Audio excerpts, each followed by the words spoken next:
T'as pas mal de gens qui rêvent en se disant mais qu'est-ce qu'elle est cool cette équipe de McFly et Carlito, Quintègre, je sais pas quoi, Ouais. Michou, Inoxtag, etc. T'as l'impression que c'est des bandes de potes qui sont toujours en train de se marrer et tu te dis j'aimerais bien rentrer dans cette bande. En Ouais. fait c'est pas ça. En fait les gens cool ils sont autour de nous, ils sont dans notre milieu.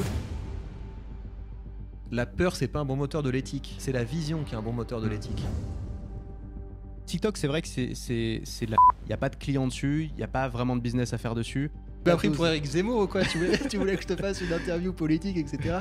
J'en ai rien à Salut Victor. Salut Antoine, bienvenue, je suis content de te voir. Bah oui, merci de m'accueillir chez toi. On est en Normandie dans ta maison. On a déjà fait une interview ensemble il y a quelques années. C'était quand? C'était il y a 2 ans, 3 ans? Je crois que c'était il y a 2 ou 3 ans, peut-être pendant le Covid. Et tu m'avais raconté ton histoire. Tu es un youtubeur, tu parles de rhétorique et tu gagnes ta vie avec ça depuis quelques années. Tu m'as raconté ton histoire, comment tu es passé du monde académique au monde entrepreneurial et c'était passionnant. Et j'invite les gens qui veulent voir ton histoire à aller voir cette interview. Et aujourd'hui, j'aimerais qu'on aille un peu plus loin avec toi et que tu nous parles un peu de tes secrets. Sur YouTube, comment tu fais pour faire des vidéos qui marchent, quels sont les secrets de tes miniatures, comment tu t'organises, comment tu arrives à gérer la pression. Et donc ma première question c'est ça, c'est un truc dont tu parles souvent, c'est il faut faire ce qui marche. Il faut pas forcément faire ce qu'on a envie de faire ou ce qui nous semble bon, il faut faire ce qui marche. Et j'ai envie de dire c'est bien gentil, mais concrètement c'est quoi pour toi ce qui marche sur YouTube? Ça s'apprend. En fait, t'apprends à sentir le vent. Donc, enfin, vraiment, ce qui marche en théorie, c'est ce vers quoi tout le monde regarde. Tu vas sentir qu'à un moment, tu as tous les gens qui commencent à être intéressés par un truc, ça commence à popper sur Twitter, tu commences à avoir des commentaires parce qu'au bout d'un moment, tu as une communauté. Et moi, assez régulièrement, je vais avoir des gens qui me disent tiens, tu peux faire une vidéo sur lui, tu peux faire une vidéo sur lui. Et en général, cette sensation qualitative que quelque chose est en train de se passer, ça se cultive. Au bout d'un moment, tu sais au sein de ta thématique, là c'est une petite vague, ça c'est une grosse vague. Et là aujourd'hui, je le sens. Je me dis, tiens, ça il faut que je mette tout en pause. Et en fait, je travaille là-dessus. Après, quand tu creuses, en théorie, c'est des choses basiques. C'est les gens sont attirés par le succès. Les gens sont attirés par ce qui est étrange. Les gens sont attirés par les mal alpha. Des choses aussi bêtes que ça. Hein. Les gens sont attirés par les choses qui sont plus grands, plus gros, plus bizarres, plus scandaleux. Et donc, t'es toujours un petit peu dans ce même domaine-là. Mais de temps en temps, il y a quelque chose qui commence à se détacher et tu te dis c'est ce sujet sur lequel j'ai envie de bosser maintenant. Alors il y a un truc que je peux dire, c'est que même moi aujourd'hui des fois je prends pas les vagues parce que tu as toujours une espèce de sentiment du type mais est-ce que j'ai vraiment envie de parler de ça, tu vois. Ça m'a fait ça il y a pas longtemps avec le procès Johnny Depp Amber Heard. Tu vois, où j'ai fait des vidéos dessus qui ont très bien marché et tout le monde en parlait, tu vois, c'était partout sur Twitter. Je me disais, mais non, mais c'est quand même des histoires de pauvres gens qui sont en train de se déchirer, etc. Et donc, souvent, mon premier réflexe, c'est de me recroqueviller.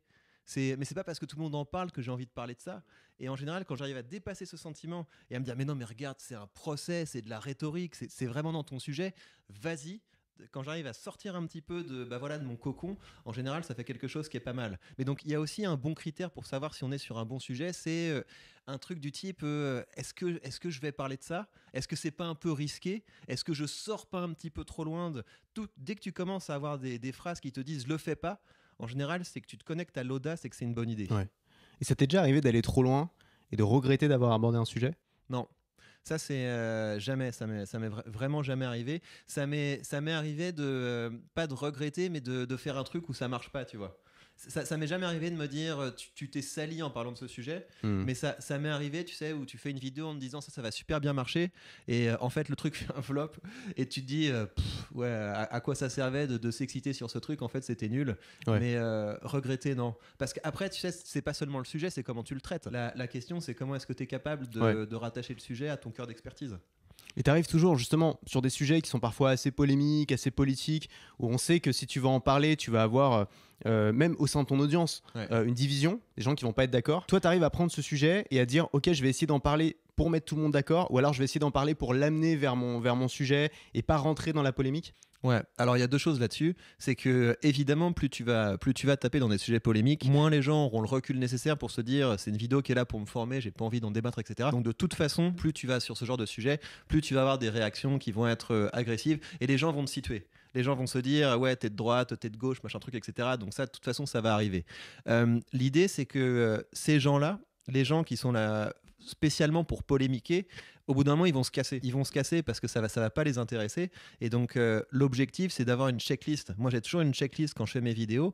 C'est est-ce que je suis capable, une fois que j'ai terminé le processus d'écriture, de me faire une petite liste du type dans cette vidéo, pour me rapprocher de mes objectifs, j'ai pu récupérer ça.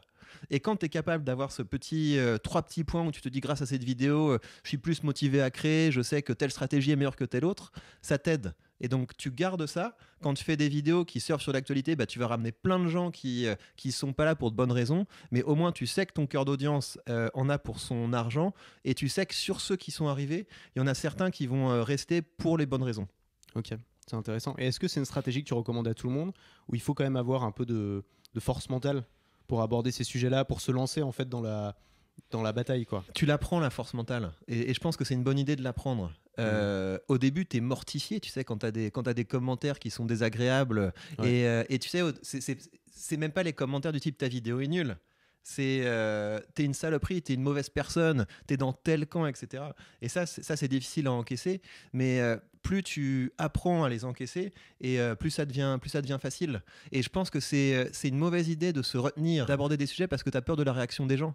En fait, il faut plutôt s'endurcir pour devenir vraiment tout terrain. J'ai plutôt pris le parti inverse de me dire, parfois j'ai envie de parler de certains de ces sujets, j'évite d'en parler parce que je sais ce qui va se passer, je sais qu'il va y avoir une partie de mon audience qui va pas être d'accord ou qui va être agressive, et moi j'ai pas envie d'être, si tu veux, j'ai pas envie d'être en guerre avec mon audience, j'ai pas envie d'être fâché avec mon audience, ça m'éloigne des gens que je sers, et ça m'éloigne aussi de mon travail, parce que j'ai plus envie de créer les mêmes contenus, j'ai plus envie de les aider de la même manière. C'est une manière de me protéger, de protéger aussi ce que je fais, que justement d'éviter certains sujets où je sais que ça va créer de la division au sein de mon audience. Toi, t'as pas ce problème-là? Alors moi, je pense que c'est important de préciser que je me garderais bien de te donner des conseils parce qu'on fait des trucs différents. Ça, c'est vraiment important. C'est que il faut se connecter à c'est quoi ton kiff. Et toi, t'as fait une vidéo pour montrer que tu t'es fixé un objectif d'atteindre le 1 million d'euros. Tu l'as fait. Donc ça, c'est un truc qui t'allume.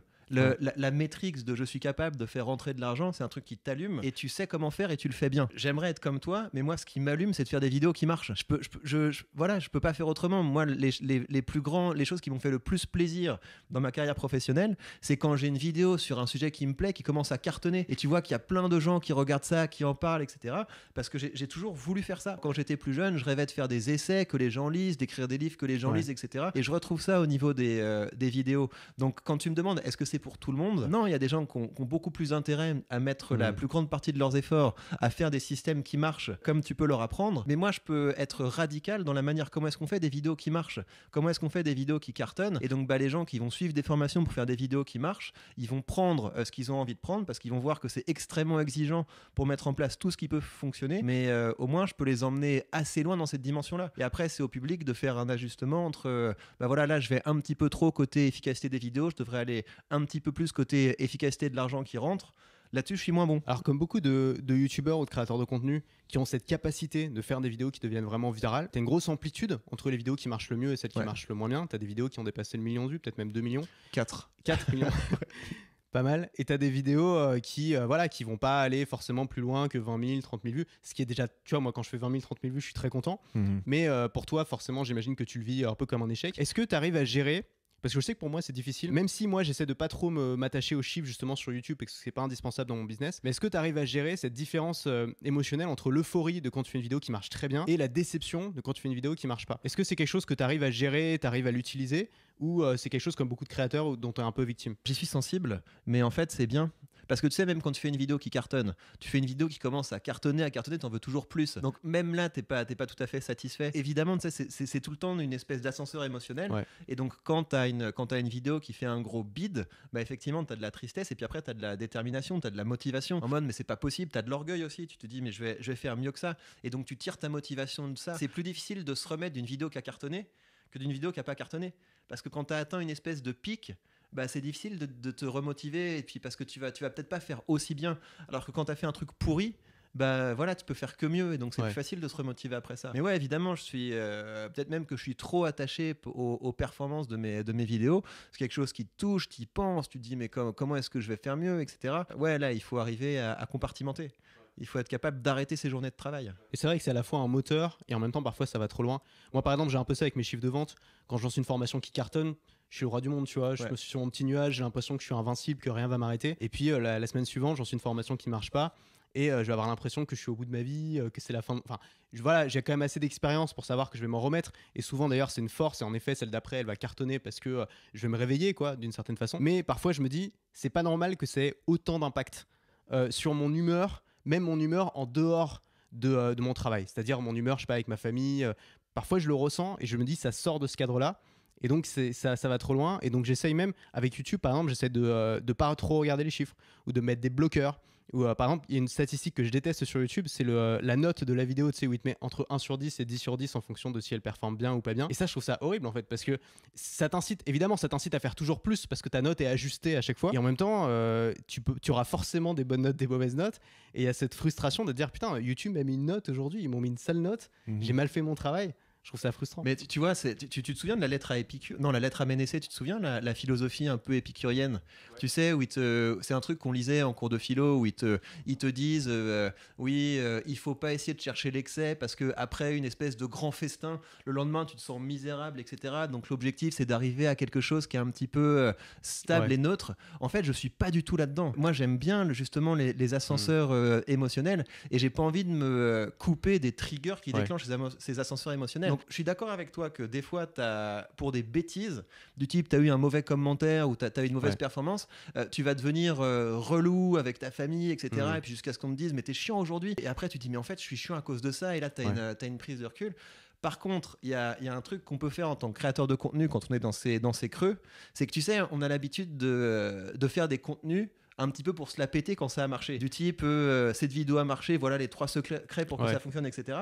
En fait, il faut aussi le faire quand ça foire. Quand ça foire, il faut se remettre en mode professeur et faire des contenus plutôt du type comment faire quand c'est plus difficile, comment faire pour se remotiver. Et le fait de se remettre en mode professeur et pas en mode victime, ça permet de se remotiver, de se mobiliser. Je suis vraiment d'accord. Le fait de se mettre dans une démarche de pédagogue, quel que soit ce qui t'arrive et quelles que soient tes expériences, ça permet de sortir.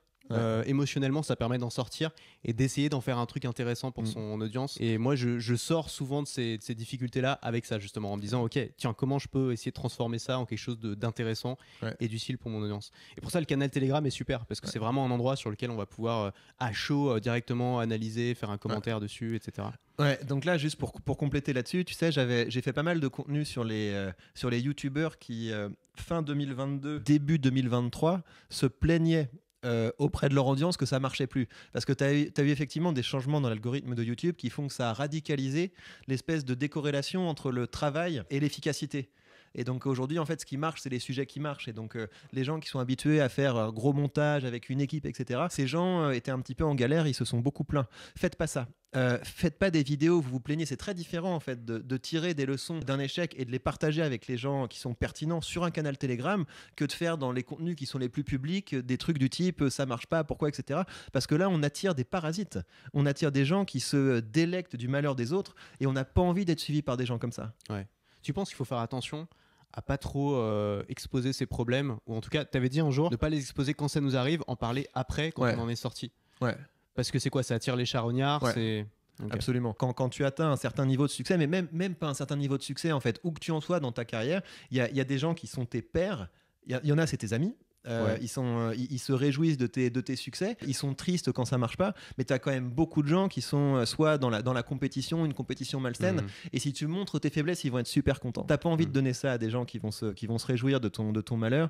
Donc à la limite, ce genre de contenu où tu vas être un petit peu plus dans le dur, un petit peu plus dans le questionnement, bah ça tu peux le faire sur des canaux Telegram, mais ça vaut mieux quand même de partager les solutions pour passer de ça marche pas à ça remarche, plutôt que je sais pas quoi faire. Et puis surtout terminer sur une note positive. Dans le sais pas quoi faire, tu vas amener plein de gens qui vont te donner des conseils qui sont pas forcément bons parce que les mecs sont pas spécialement plus compétents que toi. T'es juste un mec qui traverse une mauvaise phase en fait. Les autres peut-être qu'ils savent pas. Et en plus l'autre truc c'est que tu vas être beaucoup plus perméable à ces conseils parce que quand t'es dans des périodes où c'est un petit peu plus difficile, bah tu cherches un petit peu ta voie et t'as plus cette espèce de moteur interne qui te dit mais non mais aie confiance en toi, réussis. Donc tu risques de te disperser. Donc je déconseille de se plaindre en fait. Après, moi, il y a quand même quelque chose que j'apprécie. J'aime bien quand il y a un créateur que je suis qui s'ouvre sur des difficultés qu'il a et qu'on voit pas forcément. Parce que c'est vrai qu'on voit toujours la façade. Et surtout que moi, j'ai une audience de gens qui s'inspirent de ce que je fais. Et j'ai pas envie qu'ils pensent que tout est facile. Ou que c'est facile pour moi, mais pas pour eux, qu'il y a une différence de nature. J'ai envie qu'ils comprennent en fait que pour moi aussi, j'ai des galères, moi aussi, j'ai des doutes, moi aussi, j'ai le syndrome de l'imposteur, etc. Pour aussi que ça leur donne du courage de se dire bon bah si lui aussi il a ça mais il réussit quand même malgré ça, alors moi je peux le faire. Et je trouve ça ainsi inspirant d'une certaine manière quand un créateur se livre sur les difficultés qu'il a, parce qu'on se dit ok, en fait moi évidemment j'ai ces difficultés aussi parce qu'on est humain, c'est des choses qu'on partage. Je pensais qu'il les avait pas, mais le fait de voir qu'il les a, ça me rassure sur le fait que peut-être que moi aussi je peux en arriver là. Donc ça peut avoir cette fonction quand même inspirante, mais probablement qu'il faut le faire bien et que c'est mieux de le faire en effet après coup, en tout cas le faire avec une note positive en se disant bah voilà, je sais comment en sortir, j'ai un plan, voilà le plan que je vais mettre. Moi je l'avais fait par exemple l'année dernière. En fin d'année, j'avais vu une baisse de mon chiffre d'affaires pour la première fois. J'ai fait une vidéo pour en parler parce que je voulais être transparent avec mon audience. Mais j'ai conclu cette vidéo en disant bah voilà, l'année prochaine, je vais me ressaisir, je vais mettre en place un plan d'action, etc. Je m'étais fixé l'objectif de faire 1 million. Ça m'a motivé et ça m'a permis de le faire. Et je trouve que le fait, à ce moment-là, d'avoir parlé du fait que j'avais une baisse de vente, d'avoir été transparent là-dessus, ça renforce le fait qu'une fois que j'ai atteint l'objectif du million, ça renforce la crédibilité de ce truc-là, tu vois. Je pense qu'il y a plusieurs choses. C'est à quel point tu le fais en public ou en privé, à quel point tu le fais en t'adressant à des acteurs et pas seulement à des spectateurs. Tu sais, quand tu commences à être un assez gros youtubeur, tu as quand même beaucoup de spectateurs. Et tu vois, en fait, ce qui s'était passé, c'est que dès qu'un gros youtubeur faisait une vidéo pour se plaindre, tu avais immédiatement 15 créateurs de contenu qui faisaient des vidéos, la fin de machin, c'est fini, machin, etc. Comprends, ouais. Et donc, c'est pour ça que quand j'ai fait mon bilan de l'année dernière, parce que moi, le bilan de l'année dernière, en fait, donc j'ai déménagé, j'ai fait plein de trucs, etc. Donc, j'ai fait moins de vidéos. Donc, j'ai pas eu un chiffre aussi important que ce que j'espérais sur YouTube. J'ai intitulé la vidéo comme ça. J'ai intitulé la vidéo La fin de Victor Ferry, la plus grosse déception de 2022, etc. Parce que c'est ça qui marche. Parce que je sais que les gens vont venir parce qu'ils sont attirés par la difficulté. En le faisant, ça évite que d'autres gens le fassent à ma place. Mais en tout cas, c'est au bout d'un moment, quand tu es un petit peu sur le devant de la scène, tu vas attirer beaucoup de gens qui vont être là pour se délecter si ça marche pas. Donc je pense qu'il faut consacrer plus d'énergie à trouver des solutions pour faire redémarrer la machine et pour avancer que créer du contenu qui vise à attirer peut-être un peu de compassion, parce qu'on n'attire pas de la compassion et même on n'a pas envie d'avoir de la compassion des gens, je pense. Ouais. On parle de tes chaînes YouTube. T'as 3 chaînes YouTube aujourd'hui. Moi, quand j'entends 3 chaînes YouTube dans ma tête, c'est genre le signal 3 fois plus de travail qui s'allume et ça me fait pas particulièrement envie. Pourquoi t'as 3 chaînes YouTube? Pour éviter de faire une Antoine Daniel. C'était vraiment ça le point. C'est tu vois l'histoire d'Antoine Daniel. Donc il avait un format qui cartonnait absolument, donc qui était le format What the Cut. Ça veut dire que quand tu as un format qui marche, il y a plein de choses que tu automatises. Enfin, c'est pas que tu automatises, mais c'est que tu changes en processus. Donc, je crée comme ça, je fais le plan comme ça. Donc, c'est très bien parce que ça te permet d'abattre du travail, mais tu perds un petit peu de passion et de sens. Et je voulais pas que ça m'arrive. Et vu que j'avais habitué mon public à un certain type de format avec un certain type de ton, etc., c'était difficile quand j'avais une envie particulière d'intercaler autre chose sur la chaîne principale. D'ailleurs, j'ai essayé de le faire parce que à la fin de l'année dernière, j'ai testé des vidéos à l'arrache sur la chaîne principale. En fait, ça peut marcher, mais c'est pas, c'est pas génial en fait. Ça dilue l'identité de la chaîne. Et donc c'est pour ça que j'ai préféré séparer mon travail entre une chaîne principale où ça va être essentiellement les formats qui sont bien travaillés, une chaîne secondaire où là ça va être vraiment pour les gens qui ont envie de passer à l'action, et puis il va y avoir des formats où je vais vraiment expérimenter des choses, tester des trucs, leur faire des exercices, ce genre de choses, les extraits d'interviews aussi, j'ai publié ce genre de choses que je mettrai pas sur la chaîne principale. Et la troisième chaîne, c'est une chaîne passion. Tu sais, moi j'ai été quand même assez radical sur le côté il faut pas se disperser. Tu choisis une thématique, tu deviens bon dedans, et après tu peux apporter de la valeur et te faire payer bien parce que les gens voient que tu es compétent là-dedans. Mais en fait, là j'ajouterais par rapport à ce que j'avais dit que c'est aussi important de pas trop se retenir quand on a envie de faire quelque chose. D'ailleurs, c'est toi qui m'a motivé à faire ça. C'était pendant le confinement. Tu vois, je m'ennuyais un petit peu, j'avais envie de tester de nouvelles choses, et donc tu as fait une promo, donc je suis allé voir sur ton catalogue de formation, et évidemment les premiers trucs que j'ai envie de voir, c'est des formations sur la création de contenu, parce que tu es super bon là-dedans. Mais tu sais, j'ai une dizaine de formations sur la création de contenu de toi. Je me suis dit mais non, mais on va tester autre chose, et donc j'ai pris ta formation sur la bourse, et là je suis rentré dans un tunnel. J'ai commencé à vraiment adorer l'investissement, et je me suis retrouvé à passer 1 an où tous les jours je digérais du contenu sur l'investissement. Et à un moment, je me disais vraiment, mais tu vas pas te lancer là-dedans. D'une part, t'es pas légitime, et d'autre part, ça a rien à voir avec ce que tu fais. Et il y a vraiment un moment, je me suis dit, mais non, mais c'est pas possible. Tu vois, si t'as une passion et cette passion, elle te prend du temps, elle te rapporte rien, à un moment, il faut peut-être se demander, mais comment est-ce que tu en fais quelque chose qui est vraiment productif pour que ce soit soutenable sur le long terme? Et donc, c'est ça qui m'a poussé à créer la troisième chaîne, une chaîne passion. En fait, on pense que ça fait que tu travailles plus, mais en fait, non. Parce que les vidéos que je fais sur la troisième chaîne, j'ai l'impression de boire un café avec des amis et c'est super agréable. Il n'y a pas de temps de préparation. C'est un peu comme les youtubeurs qui ont un Twitch à côté sur lequel ils streament sur leur temps libre, quoi. Il y a la vidéo qui est super travaillée, genre Joueur du Grenier. Ouais. La vidéo qui est super travaillée, le format que les gens attendent, voilà, qui sort une fois par mois, etc. Et à côté, le stream où on se connecte tous les soirs et on discute à l'arrache. Il y a beaucoup moins de préparation. Je me méfie de Twitch. Parce que, en fait, je pense que ça rend quand même la vie des créateurs misérable. Parce que tu as une espèce de système sur Twitch qui fait que si t'es pas tout le temps sur le pont, tu perds les subs et c'est pas du tout rentable. Et donc, tu as des gens qui sont partis sur Twitch pour avoir plus de liberté, pour être en mode plus cool, etc. Et qui se retrouvent à pas avoir de vie de famille ou pas avoir de vie sociale parce que ils font des streams de 7 heures, 3 fois par semaine. Quand je vois la longueur de certains streams, je me dis comment ils font quoi, pour tenir 8 heures, 10 heures.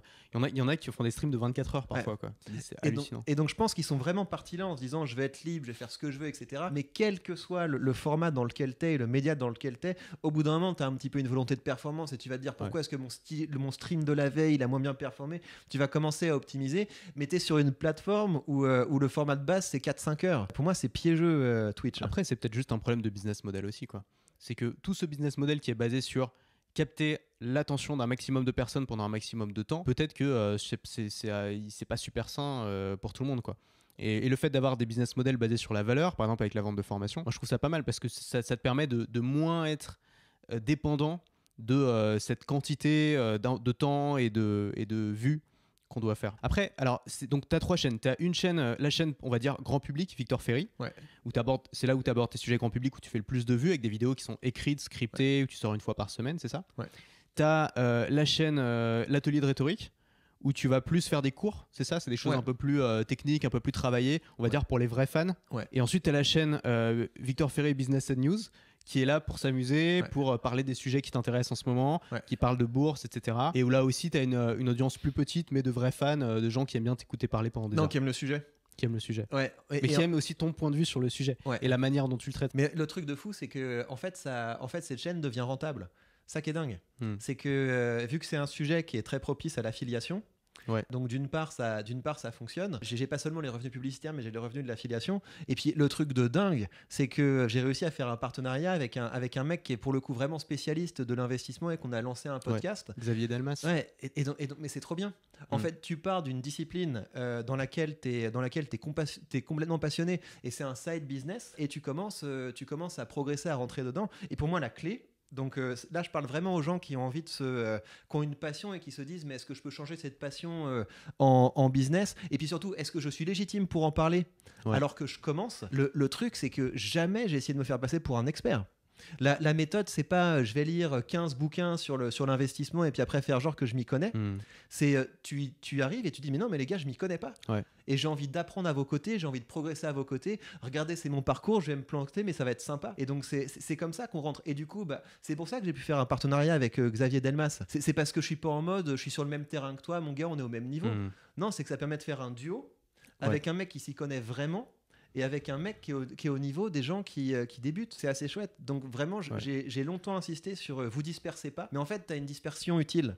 C'est quand tu as vraiment une passion et tu te retiens parce que tu te dis je suis pas légitime ou ça va être trop bizarre par rapport au reste de ce que je fais, ça vaut la peine de lancer une nouvelle chaîne. Et je trouve que c'est génial votre podcast et justement ce duo avec Xavier qui a l'expertise et donc toute la prudence qui va avec, et toi qui as moins d'expertise et donc qui peut te lâcher beaucoup plus sur les opinions, tout ça, ça crée quelque chose qui est assez fort et qui fonctionne très bien, je trouve. Et je pense que ce que tu as dit, c'est super important. C'est le fait que quand on veut apprendre quelque chose et qu'on est passionné surtout par quelque chose et qu'on a envie d'apprendre très vite, apprendre en créant, c'est la meilleure manière d'apprendre. Déjà, on va apprendre beaucoup plus vite. Ensuite, on va attirer toute une partie de gens qui sont un peu au même niveau que nous, qui ont envie d'apprendre avec nous. Et ensuite, on peut monter un business avec ça, sans même le savoir, juste sur cette passion, sur cet intérêt qu'on a. Et moi, c'est exactement cette approche que j'ai eue quand je me suis lancé dans mon activité à moi, qui était le marketing. Mathématiques, c'était ça. J'y connaissais rien. J'ai monté un blog alors que j'y connaissais rien. Pareil avec cette démarche de je suis pas un expert, je suis un débutant, mais je vais vous enseigner au fur et à mesure ce que j'apprends avec mes mots, avec ma façon d'expliquer. Et j'ai été surpris, mais ça a marché en fait. Ça a attiré une audience de gens qui savaient que j'étais pas un expert, mais qui aimaient ma façon de traiter le sujet. Et ça, c'est très fort. Et beaucoup de gens sont bloqués avec la création de contenu en se disant mais j'en sais pas assez, j'en sais pas assez. Et souvent, c'est un syndrome, c'est un truc qui peut durer pendant des années. En fait, ils en sauront jamais assez. Alors que c'est une erreur parce que c'est pas ça le plus important si on veut construire une communauté. Mais ta formation sur la bourse, elle est bien. Enfin, tu sais, j'aurais pu me dire, Antoine, il est pas expert du sujet, de la bourse, etc. Pourquoi je vais acheter ça? Mais elle est bien. Et si j'avais suivi la formation d'un mec qui se prétend expert de finance, d'investissement, etc., peut-être que ça aurait pas marché. Parce que le mec aurait peut-être voulu essayer de m'impressionner, ou il m'aurait dit des trucs que j'aurais pas compris, etc. C'est ta formation qui a fait que j'ai commencé à me lancer dans la bourse. Et que j'ai commencé à le faire concrètement, à commencer à investir. En plus, dans ta formation, tu es prudent parce que tu es novice. Donc, tu n'es pas en train de faire croire qu'il y a des trucs absolument géniaux, t'inquiète, ça va marcher. Donc c'est et d'ailleurs c'est une formation qui a bien marché et qui m'a confirmé que je pouvais créer des produits, même des produits payants sur des sujets que je maîtrisais peu. Et en fait, je pense que ce qui est intéressant quand on fait ce genre de choses, c'est qu'on a cette approche qui est qu'on était débutant, et on l'est encore il n'y a pas si longtemps, et donc on sait ce que vivent les débutants, on sait quels sont là où ils ont plus de difficultés, qu'est-ce qu'ils comprennent pas, et donc on va pouvoir appuyer là-dessus. Et souvent, plus on est un expert dans un domaine et plus on l'est depuis longtemps, plus on va avoir de difficultés à se mettre dans les chaussures des débutants et à leur expliquer les choses.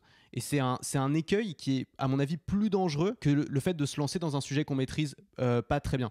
C'est le fait d'être trop expert de son sujet et d'être déconnecté en fait de la réalité de l'audience qui se lance dedans et qui sait pas ce que c'est. Et dans le marketing, il y en a énormément de gens comme ça. Des gens qui sont extrêmement compétents mais qui sont incapables de parler aux débutants parce qu'ils ont plus les mots. Ouais. Alors pour moi, il y a ça, mais il y a aussi le fait de pratiquer. Parce que t'as pas sorti une formation sur la bourse juste en consommant du contenu sur la bourse. T'as ouvert un compte, t'as fait des recherches, t'as testé des choses, t'as commencé à investir, t'as mis de la thune en jeu. C'est ça le point. Et donc là, on parle d'investissement, mais n'importe quoi. Quelqu'un qui a envie de commencer à devenir coach sportif, spécialiste de la permaculture ou je sais pas quoi, sa crédibilité, il va la tirer du fait qu'il va mettre les mains dans la terre et qu'il va commencer à travailler, à faire les choses. Moi, c'est ça qui est très important. Le nombre de formations que j'ai fait sur regardez ce que j'ai fait, regardez les résultats que j'ai eu. J'ai tout mis dans une méthode, vous pouvez y accéder. C'est les formations qui marchent le mieux. Hein. C'est les gens, ils regardent ce que tu fais, ils sont impressionnés quand ça marche, ils veulent faire comme toi et ils achètent la méthode. Je voudrais qu'on parle un peu de tes miniatures, parce que je me suis beaucoup foutu de la gueule de tes miniatures au début en disant que tu arrivais à faire des vues avec des miniatures moches. Et franchement, elles sont toujours moches, mais je suis impressionné de voir à quel point elles sont efficaces. Quand tu sors une vidéo, je vois la miniature et je me dis putain, trop fort. Il y a un truc de fascinant où tu... Alors j'aimerais que tu t'expliques quelle est ta démarche pour créer ces miniatures-là. On va en afficher quelques-unes. Il faut que ça me fasse marrer. Il faut que quand je le regarde, je me dis ouais, t'abuses. Celle avec Poutine, avec marqué fessé. D'où ça te sort quoi?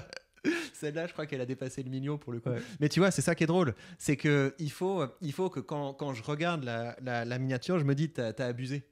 C'est ça qui est drôle, il y a un côté, c'est un petit peu de l'outrance, mais d'un autre côté, c'est pas putaclic parce que c'est connecté avec le sujet. Ça, c'est une chose, donc il faut vraiment que ça me fasse marrer. Que je me dise, waouh, j'ai envie de cliquer dessus parce que ça, voilà, c'est la première chose, donc au niveau du sentiment. La deuxième dimension, c'est il faut que ça raconte un truc. Je crois que c'est PewDiePie qui avait fait une vidéo là-dessus où PewDiePie expliquait comment est-ce qu'il faisait ses miniatures de vidéos. En fait, il a raison. Il disait, il faut que ce soit une histoire avortée ou que ce soit un embryon d'histoire. Et donc que ça raconte quelque chose et tu te dis mais en fait ça a l'air intéressant, mais c'est quoi le fin mot de l'histoire? Donc quelque chose qui joue sur la curiosité. Donc tu as attention, donc l'attention, il faut que ça attire l'attention. Tu as la curiosité, après il faut que ce soit lisible, c'est-à-dire qu'il faut pas essayer, enfin ce qui est écrit c'est le titre. La miniature, il faut que ce soit lisible. Donc là où je passe du temps, c'est il faut que le texte se détache bien et il faut que j'arrive à faire passer une idée avec très peu de mots. Voilà. Et puis l'autre chose évidemment, c'est que les gens vont pas cliquer pour ma tronche, les gens cliquent pas pour nous. Les gens sont pas intéressés par nous. Les gens sont intéressés par le sujet. Donc c'est ça qu'il faut leur donner. Et même quand on rentre dans la vidéo, c'est pour ça que moi j'ai un très haut niveau de like sur mes vidéos parce que les gens se sentent pas arnaqués. Parce que quand je mets une vidéo sur Poutine, je fais pas ensuite une vidéo pour dire salut, je me suis lancé dans tel domaine, etc. Et grâce à des conseils de Poutine. Non, je fais une introduction où il y a plein d'extraits qui sont pertinents. Donc je donne aux gens ce qu'ils sont venus chercher. Je m'efface derrière le sujet et au fur et à mesure, je commence à distiller des éléments que je trouve utiles pour que les gens progressent. Ouais, c'est super intéressant ce que tu dis. Il y a peut-être un truc sur lequel je suis pas tout à fait d'accord avec toi, c'est sur le fait qu'il faut pas montrer ta tête sur les miniatures. Moi, je sais que ta tête, c'est ton logo, c'est ta marque. Et souvent, les gens créent une expérience de visionnage avec toi où ils savent que ça va être intéressant. C'est-à-dire qu'un gars qui fait une vidéo sur un sujet que tu abordes, je sais pas, sur Poutine, moi, je vais jamais cliquer dessus parce que ça m'intéresse pas, tu vois. Mais si c'est toi qui l'as fait, je sais que je vais avoir ton approche avec ton intelligence, avec ta qualité de script, et donc je sais que ça va être intéressant. Et donc je vais cliquer même si n'importe qui d'autre a fait cette vidéo, j'aurais pas cliqué. Et pour ça, il faut que j'identifie que c'est à toi. Alors j'identifie parce que je reconnais ta signature de miniature là, avec le fond fluo, etc. Mais si c'était pas le cas, c'est vrai que mettre sa tête sur la miniature, moi je sais que ça fait plus de clics en tout cas au début, parce que les gens qui te connaissent et qui t'apprécient ont envie de voir comment toi t'abordes le sujet. Après, c'est sûr que sur le long terme, si tu veux que ta vidéo elle fasse 300 000 vues, elle sorte complètement de ton audience, plus tu veux toucher de monde, moins c'est pertinent d'avoir ton Mais c'est ça le point, c'est qu'on fait pas le même boulot sur YouTube. C'est que peut-être il y a 2000, 3000, 5000 personnes qui ont quelque chose à foutre de moi, mais le reste ils s'en foutent, ils viennent pas pour moi. Peut-être qu'ils vont rester pour moi. Mais peut-être parce que tu es encore dans cette phase de croissance, mais si tu vois tu es un Cyprien, je pense qu'il faut mettre ta tête sur la miniature. Parce que tu es une légende et que les gens ils te connaissent depuis des années et que tout le monde sait qui t'es. Mais c'est vrai que si tu es encore dans cette phase de croissance où tu peux toucher plus de monde que de gens qui te connaissent, je pense que tu as raison là-dessus. Je voudrais qu'on parle un petit peu de ton business model et tes sources de revenus. Comment ça fonctionne aujourd'hui pour toi et quelles sont les proportions de chaque source de revenus à peu près? Donc je pense que ce qui rapporte le plus, c'est quand même les formations en ligne, donc la vente de formations en ligne. Ensuite, je vais avoir les revenus des séminaires. Donc il y a des gens qui... tu sais, parce que la chaîne principale, elle attire un public qui est plus large que le public des entrepreneurs. Elle attire aussi des gens qui sont intéressés par la rhétorique et qui vont se dire j'aimerais bien que mon équipe soit formée à la rhétorique, j'aimerais bien, etc. Donc je vais avoir des gens qui vont me contacter pour des séminaires et les séminaires ça rapporte assez bien. Donc formation en ligne, séminaire, coaching, donc les gens que j'ai, ça j'en prends très peu, mais j'aime bien travailler avec des gens en one-to-one, donc ça vient après. Ensuite je vais avoir les revenus de l'affiliation. Donc maintenant j'ai deux sources de revenus d'affiliation, j'ai à la fois le podcast que je fais et j'ai la chaîne business, et enfin il y a la monétisation des vidéos par la pub YouTube. Mais bizarrement c'est ça qui me motive le plus. Je sais pas pourquoi, je pense que je pourrais gagner beaucoup plus d'argent si je me disais j'ai envie maintenant de me mettre en mode je fais rentrer des ronds. Mais depuis le début, je trouve ça hallucinant que ce soit possible de balancer une vidéo dans les tuyaux et que ça commence à faire rentrer des ronds. Je trouve, il y a une espèce de... Il y a une gamification, moi je trouve, avec les revenus YouTube. C'est comme tu sais pas si ta vidéo elle va exploser ou pas, il y a un truc un peu casino, genre hop, je tire la manette et on va voir, et parfois c'est le jackpot. Et je pense qu'il y a ce côté-là qui rend ça très croustillant, quoi. Mais aussi être payé pour ton contenu. Ça c'est quelque chose qui me plaît beaucoup. C'est un peu comme vendre un livre. Puis après il y a des trucs qui sont un peu plus perso. C'est que quand j'étais petit, je rêvais d'être acteur, et donc le fait aujourd'hui de voir que je suis payé en fait pour faire des vidéos, c'est un truc auquel je suis très sensible. Ta source de revenus numéro 1 aujourd'hui, c'est les séminaires, c'est ça? Non, c'est les ventes de formation. Les ventes de formation. Et pourquoi tu mets pas plus d'attention sur ce qui te rapporte le plus pour essayer d'optimiser, au lieu de considérer chaque source de revenus à égalité? Tu veux dire pourquoi est-ce que je me mets pas en mode maintenant je vends plus mes formations, je pousse plus mes produits? Ouais. Parce que je pense que ça trahirait l'identité de la chaîne principale. Tu vois, parce que si je commençais à faire des pauses dans les vidéos en disant bah voilà, si vous voulez en faire plus, vous pouvez rejoindre ma formation, etc. Ça casse le rythme de la narration, ça casse un peu l'œuvre que j'ai envie de créer, et ça fait que je m'adresse à un public qui est plus restreint. Et il faut pas non plus oublier que moi j'ai commencé en faisant de l'enseignement. Et pour moi, c'est super important ça aussi. C'est super important qu'il y ait un public peut-être plus large qui puisse, même pas savoir que j'ai un business derrière, mais se dire c'est cool, le dimanche soir, je regarde une vidéo, j'apprends des choses, ça me nourrit. C'est une question de temps, du coup, si tu avais plus de temps, tu ferais plus de produits? Mais même pas, en fait, parce que je tire pas mon plaisir de ça. Je le fais parce que des fois j'aime vraiment bien ça, j'aime bien créer une bonne formation, la vendre, j'aime bien avoir des échanges avec les gens qui suivent mes formations, c'est un truc qui me plaît beaucoup. J'ai l'impression de faire un travail qui est utile, mais je changerais pas tellement quelque chose tu vois, pour optimiser les chiffres financiers, je changerai pas l'équilibre, si tu veux, intellectuel et de plaisir que j'ai réussi à créer, mais je sais que tu es aussi sensible à ça. C'est quand même le cœur du kiff. c'est d'être capable de diffuser des idées à Ouais. un large public, des idées auxquelles tu tiens, que tu as pensé. Et c'est ce qui me connecte aussi avec le travail de chercheur, parce qu'un travail de chercheur, c'est ça. C'est tu passes tes journées à tester des choses, à lire des choses, et puis après à essayer de les diffuser. Je suis d'accord avec toi que les formations, c'est beaucoup moins amusant à créer du contenu. Et c'est vrai que moi, c'est peut-être le seul truc dans mon travail aujourd'hui où je peux vraiment avoir la flemme de le faire, quoi. Où je me dis, putain, faut que je crée une formation, et je repousse, et je repousse, et je procrastine. Ça arrive pas avec le contenu, parce que c'est un truc que je fais spontanément. Et parce qu'il n'y a pas le même enjeu aussi d'intensité, de profondeur, de qualité, etc. Par contre, en termes d'éducation, je trouve que justement, la formation va t'obliger à faire du contenu que tu ferais pas en gratuit, parce que c'est chiant et ça intéresse pas assez de monde, mais du contenu qui a vraiment le potentiel de changer la vie des gens. Tu vois, moi je peux faire une vidéo YouTube qui va être assez pertinente, qui va intéresser les gens, qui va toucher beaucoup de monde, mais ça va pas changer leur vie, tu vois, ça va les divertir. Alors que si je fais une formation, je sais qu'il y a certaines personnes qui vont appliquer la méthode, ils vont vraiment avoir des résultats qui ont le pouvoir de tout changer. Et donc je me raccroche quand même à ce côté-là de me dire, évidemment, moi c'est indispensable pour faire tourner mon business, c'est ma source de revenus numéro 1 de très loin. Mais il y a aussi le côté où je me dis, j'apporte une vraie. J'ai vraiment l'impression de travailler quand je fais une formation. C'est-à-dire de me dire, là, j'applique ma mission, j'applique ce pourquoi je suis là. Et justement, quand j'ai des baisses de morale liées à mes contenus qui marchent pas, je me raccroche à ça en me disant, mais en fait, mon vrai métier, c'est pas de faire des contenus qui marchent. Mon vrai métier, c'est de former les gens. Je suis un formateur. Et ça, c'est un truc sur lequel j'ai plus de contrôle, quoi. Mais après, je comprends qu'on fonctionne différemment. Et je voudrais en venir à la question qui suit, c'est est-ce que tu as une équipe déjà aujourd'hui ou est-ce que tu travailles seul? Et si tu n'en as pas, est-ce que tu n'as pas envie justement de développer une équipe pour pouvoir passer plus de temps sur les trucs que tu kiffes et peut-être moins de temps sur les trucs qu'il faut faire mais que tu kiffes moins? J'ai un comptable, c'est tout. J'ai un comptable qui me sauve la vie, etc. Mais parce que ça, jamais faut essayer de faire tout seul. Ouais. Mais le reste, non. En fait, tout me plaît. Ouais. Si tu veux, le montage, ça me plaît. Parce que tu sais, là pour le moment, mes montages, ils sont basiques. En fait, c'est intéressant, tu as des super compétences à apprendre, donc j'ai envie de progresser ça là-dessus. Les miniatures, j'ai pas envie de déléguer. Parce que ça me fait marrer. Ouais. C'est un truc que j'aime beaucoup. Attends, mais ça, c'est le truc qu'il faut pas que tu délègues, ça, les miniatures. Attends, c'est ta force numéro 1. L'écriture, jamais. Ouais. Jamais je déléguerai ça. Non, il y a pas grand chose que j'ai envie de déléguer. Par contre, tu sais, le côté travailler en groupe, on dévie un petit peu par rapport à ce que tu me disais, mais moi, ma révélation de l'année dernière, c'est à quel point c'est cool de créer du contenu en duo.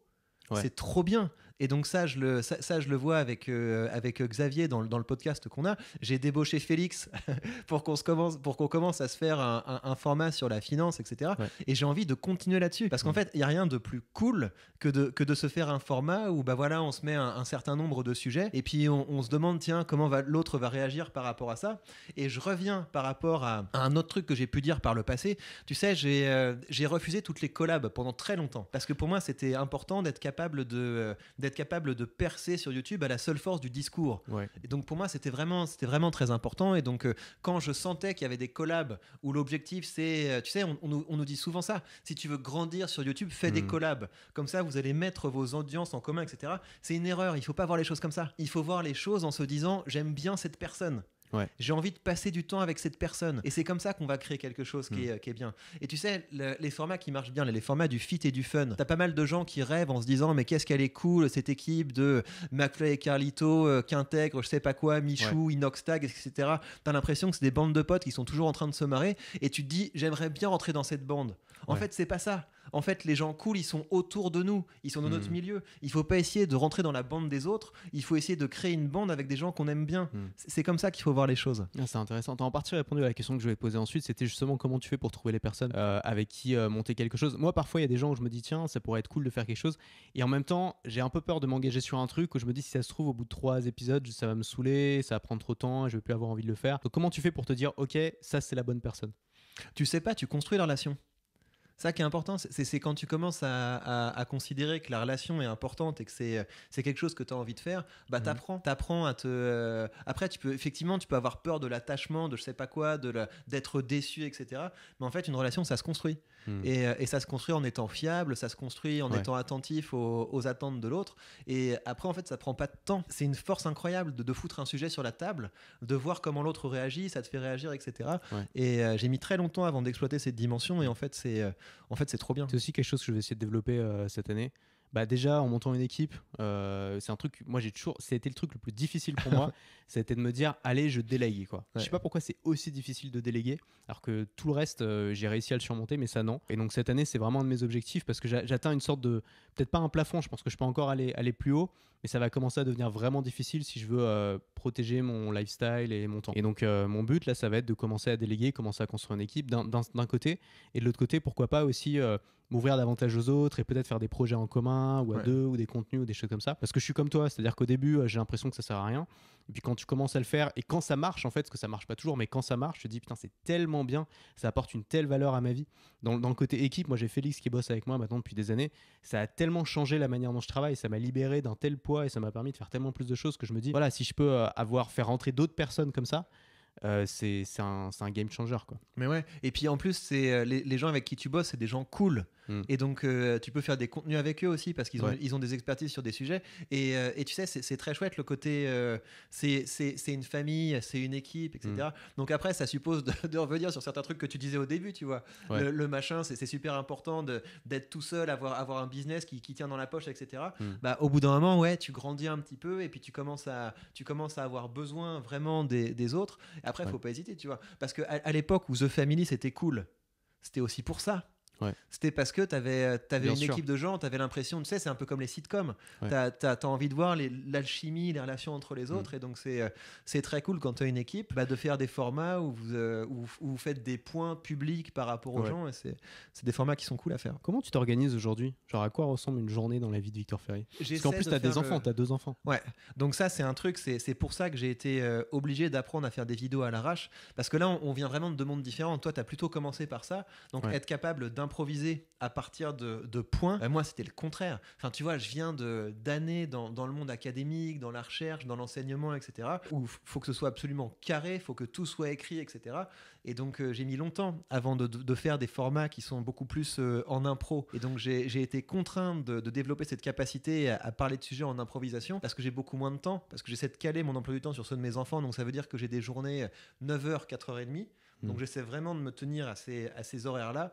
Et donc ce qui se passe en général, c'est que le matin, je fais les choses qui sont exigeantes intellectuellement. Donc c'est souvent l'écriture de la vidéo du dimanche soir et aussi les formations. Donc le travail un peu de fond, de réflexion, etc. Après, je passe un petit peu en mode plus fun.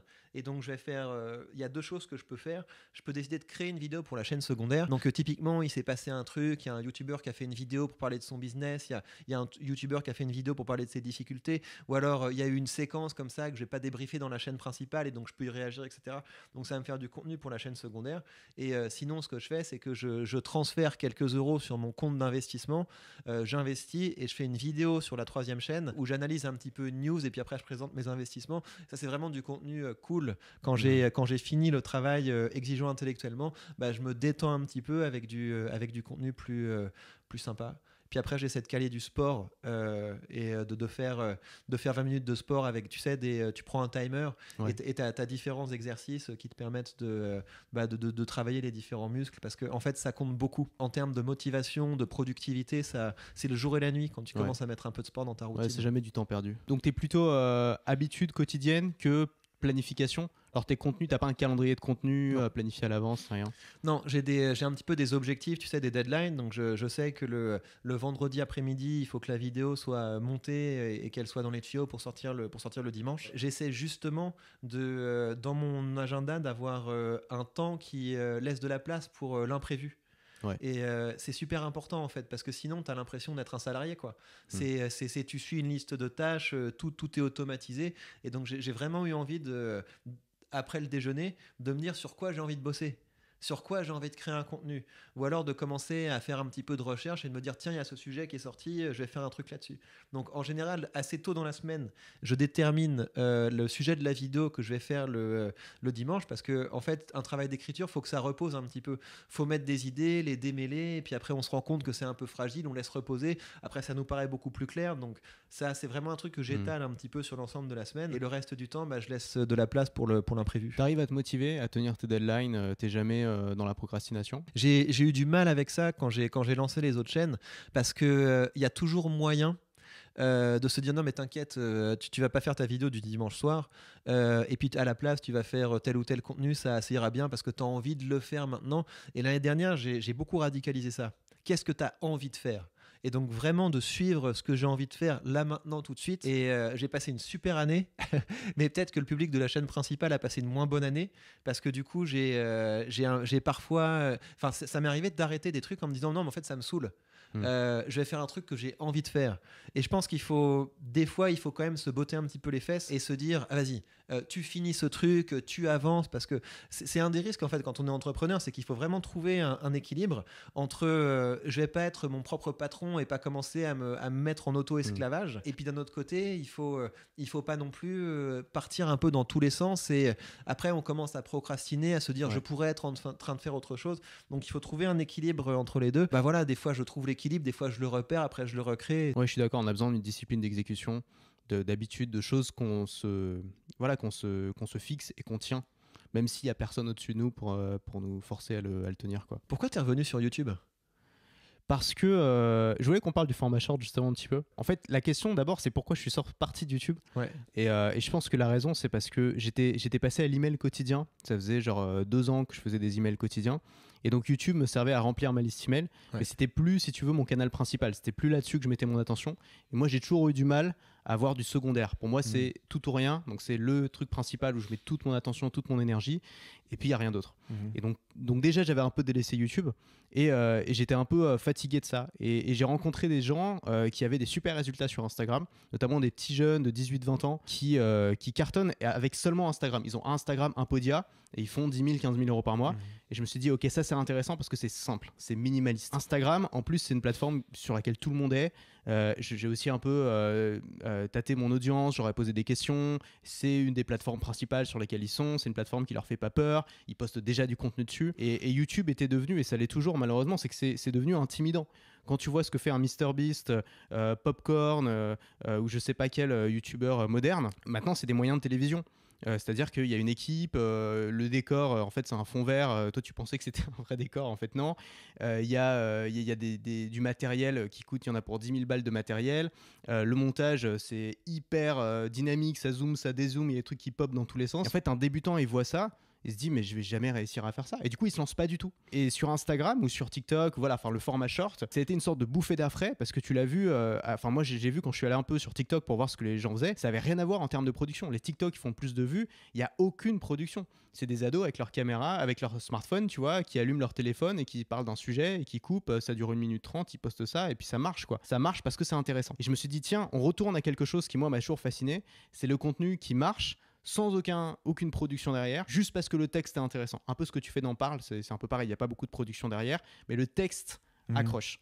Et il y avait vraiment ça avec les shorts, parce qu'il n'y a pas de miniature, il n'y a pas de titre, c'est juste une accroche. Et ensuite du texte, et si c'est bon, s'il y a un bon storytelling, si c'est captivant, les gens restent et donc ça marche. Et je me suis dit là, il y a quelque chose à faire. J'ai essayé ce format-là parce que c'était simplement moins de travail que YouTube. Ça a plutôt bien marché pour moi parce que je mettais de l'attention dessus. C'était devenu ma plateforme principale. Donc j'écrivais mes textes, j'essayais d'analyser les shorts qui marchaient bien, les extraits, etc., les accroches. Et ça a bien marché. Et en fait, ça a fini par me fatiguer. J'ai fait ça pendant 1 an. J'ai gagné 60 000 abonnés sur Insta, à peu près pareil sur TikTok. Et ça a fini par me fatiguer parce que pour moi, c'est pas vraiment du contenu. C'est des posts, c'est plus du divertissement d'ailleurs qui va marcher.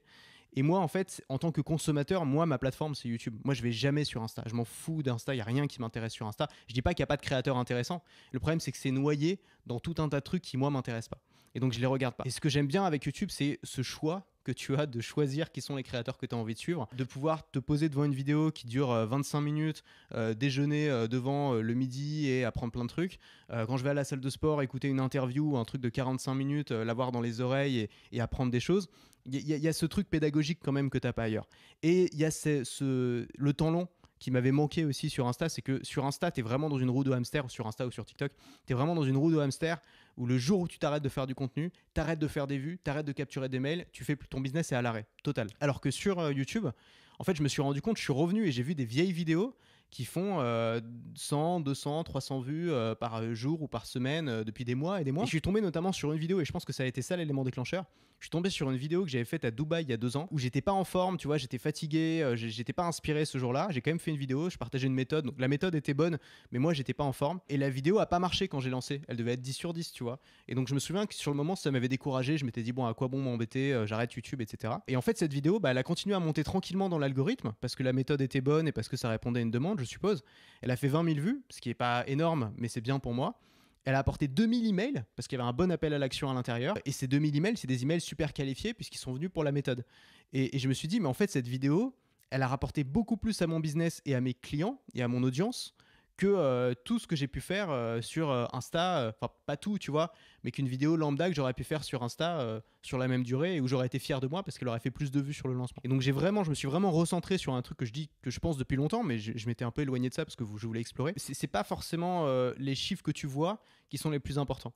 Et sur le fait de créer du contenu qui va attirer une audience vraiment qualifiée, une audience vraiment intéressée par ce que tu as à produire après. Et pour ça, je me suis retourné sur YouTube parce que voilà, c'est ma plateforme de cœur, c'est là-dessus que je me suis fait, c'est une plateforme que j'aime consommer et je savais qu'à un moment ou à un autre, j'allais revenir dessus. Non, c'est chouette, je suis content de te revoir dessus. Mais tu sais, le côté TikTok, Instagram, c'est des vidéos qui ne demandent pas de préparation, etc. Toutes les plateformes se professionnalisent.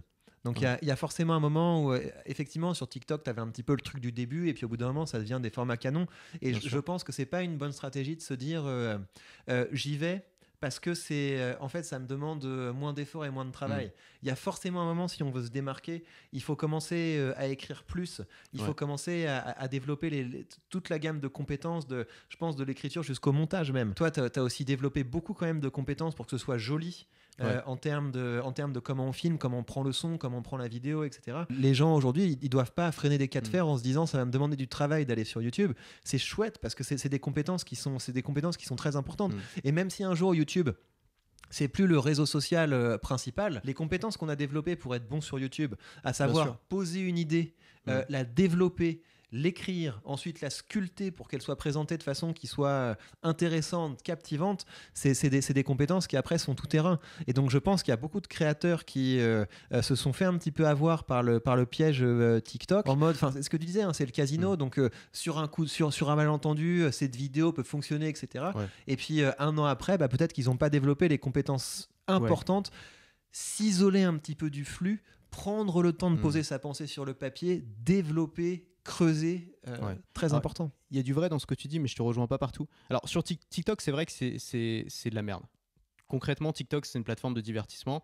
Il n'y a pas de clients dessus, il n'y a pas vraiment de business à faire dessus. C'est une plateforme qui fonctionne vraiment comme un casino, c'est-à-dire qu'il c'est difficile d'avoir une audience qui revient dessus. C'est genre soit une vidéo explose, soit elle fait rien. Très mauvais pour la santé mentale. Enfin, TikTok, j'aime pas ça du tout. Instagram, je mettrais un peu de nuance parce que déjà, moi, j'ai appris énormément de choses en faisant ce format-là. Ça m'a appris à faire des accroches qui marchent et surtout, ça m'a appris à être extrêmement synthétique, c'est-à-dire à couper tout ce qui n'est pas absolument indispensable au message. Parce que quand j'ai une vidéo d'une minute, quand j'ai pas scripté, quand j'ai une vidéo d'une minute, ça veut dire que j'ai 3 ou 4 minutes, voire 5 minutes de vidéo que j'ai enregistré. Et ça veut dire qu'au montage, je vais devoir couper tout ce qui n'est pas absolument indispensable. Et ça, c'est génial. Et c'est quelque chose que j'ai gardé sur YouTube où parfois je me rends compte d'une redondance que j'aurais pas vue il y a 2 ou 3 ans. Mais là, je la vois et je me dis ça, faut que je supprime parce que je l'ai déjà dit en fait d'une façon différente. Et parce que je sais qu'il y a quand même une rétention, qu'il faut que les gens restent, etc. Et donc, ça apprend à être synthétique, ça apprend à faire des bonnes accroches, ça apprend à à faire du storytelling aussi. Le storytelling, ça marche extrêmement bien là-dessus parce que les gens rentrent directement dans l'histoire, évidemment, avec ce format-là. Ça apprend vraiment à faire ce que tu dis, c'est-à-dire à faire des trucs qui marchent, à exploiter des sujets qui marchent. Donc, c'est une sorte de mini laboratoire pour apprendre très très vite sans avoir à mettre autant de moyens et de production que sur YouTube. Donc pour un débutant, je pense que c'est quand même pas mauvais. Et Instagram en plus, c'est une plateforme, quand on est coach ou formateur, c'est une plateforme où il y a vraiment énormément de clients à prendre et où c'est assez facile de trouver des clients. Et en plus, il y a toutes les fonctions pour le faire. Donc il y a la messagerie instantanée où on peut directement discuter avec d'éventuels clients. Il y a les stories où on peut convertir et choper des mails. Donc il y a tout ce qu'il faut. On peut faire des lives aussi. Donc pour quelqu'un qui n'a pas envie d'y passer trop de temps, ou c'est peut-être une activité annexe pour lui, ou voilà, il n'est pas très à l'aise avec la technique, tout ça, franchement, Instagram, moi je peux que le recommander. Mais c'est vrai que pour le long terme, et pour ce que nous on fait, je pense que c'est pas ce qui est le plus pertinent. T'aimerais avoir une émission, tu sais, de commencer à avoir parce que tu te balades beaucoup. En fait, c'est un petit peu ta marque de fabrique, quoi. Et c'est aussi quelque chose que tu arrives à bien rentabiliser dans ton business parce que tu es capable de sauter d'un type de format à un autre, d'apprendre, ensuite d'enseigner, etc. Est-ce que tu te verrais avoir un format, vraiment le format Antoine BM qui ressemblerait un petit peu à Parle, tu vois, ou à What the Cut, c'est ton format, tu le peaufines. Et, tu vois, parce que ce qui est assez chouette quand tu commences à avoir un format régulier, c'est que tu dois te confronter à dépasser tes limites. Parce qu'il y a un moment où les gens en ont marre, où il faut faire évoluer les codes, etc. Et donc tu peux avoir la tentation de te dire, dans ce cas-là, je vais faire autre chose, quoi. Alors que insister et essayer d'aller un petit peu plus loin, de dépasser cette difficulté, c'est quelque chose qu'apprend bien. Bah, je pense que je pourrais avoir de meilleures performances en termes de vues si je me posais et que j'essayais de faire un truc vraiment bon et que je prenais le temps pour ça. Typiquement une vidéo scriptée, un peu comme tu fais avec Parle, ou je sais pas, un peu comme un Marketing Mania. Alors moi j'ai pas une capacité d'analyse comme il a, mais tu vois, Marketing Mania, ces vidéos, c'est 2 semaines de travail, tout est scripté, c'est extrêmement visuel, on s'ennuie pas une seule seconde. Moi je regarde ça comme, tu vois, j'amène mon popcorn, quoi. Je m'installe confortablement et je sais que je vais passer un bon moment. Et je pense que oui, si j'y mettais le soin, le temps qu'il faudrait, je pourrais avoir des résultats qui seraient bien meilleurs que ce que j'ai aujourd'hui. Mais je sais pas, j'ai ce truc-là j'ai pas envie de mettre trop de temps dans quelque chose qui apporte une valeur limitée, encore une fois, à mon audience. Parce que je sais, je sais que pour ça, on fait pas exactement le même métier. Mais moi, j'ai vraiment un métier où la profondeur de la relation que je crée avec mon audience et l'investissement de mon audience compte plus que la quantité de personnes. Et ça, je l'ai vraiment vu sur des plateformes comme TikTok où j'ai des contenus qui ont explosé. Mais les commentaires, c'était t'es qui ?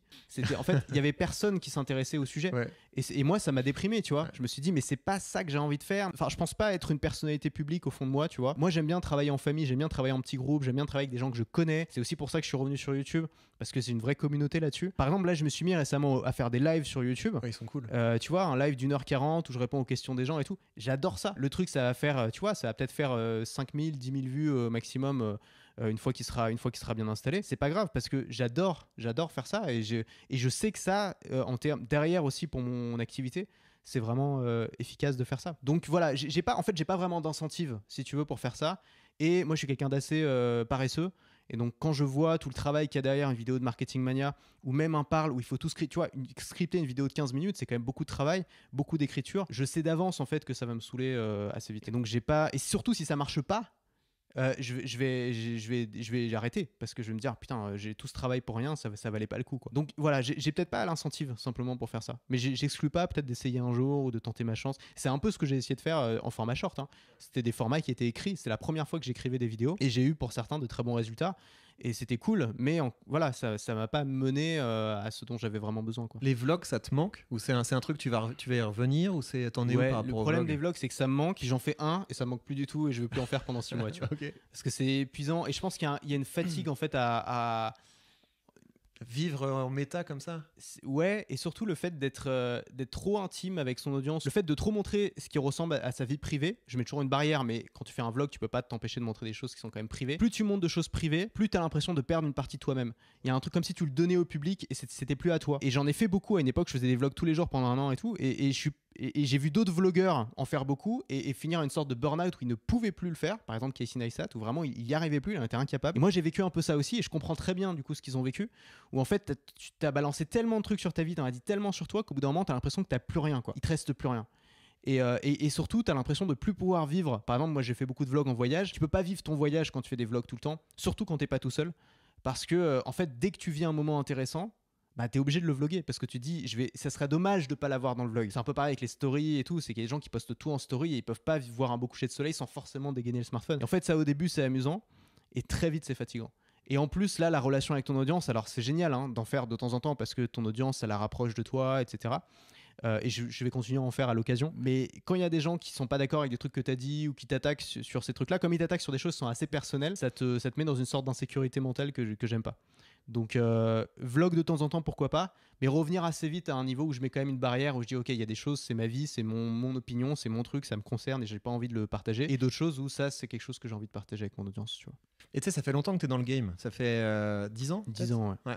Et donc tu vois quand tu vois tous les créateurs qui ont fait des burn-out, qui se sont dégoûtés etc.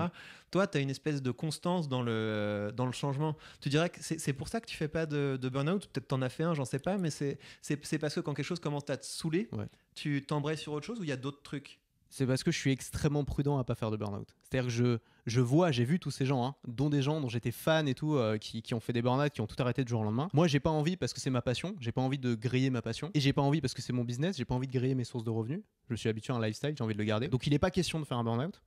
Et du coup, je fais très attention, je suis très prudent. Quand je ressens des signes... En fait, le burn-out, c'est un surmenage. C'est quand tu fais trop d'un truc, quand tu t'es pas mis de limite, quand tu t'es pas mis de barrière. Par exemple, je travaille jamais l'après-midi. Ça, c'est une règle. Même si je suis en retard, je suis à la bourre, plein de trucs, j'arrive à 13h, je m'arrête, je vais déjeuner, je vais à la salle de sport, je me balade, je fais mes trucs. Il n'est pas question de travailler à 14, 15, 16h. En fait, c'est ça le point. C'est au début, quand tu arrives à « il faut que je finisse », tu ravales ce sentiment de peur de il faut que je finisse, et tu te dis de toute façon je trouverai une solution pour réorganiser, pour supprimer des trucs. C'est comme ça que tu fais. Ouais. Et c'est peut-être aussi la raison, tu me posais la question pourquoi j'ai pas mon format, un format écrit, scripté, travaillé.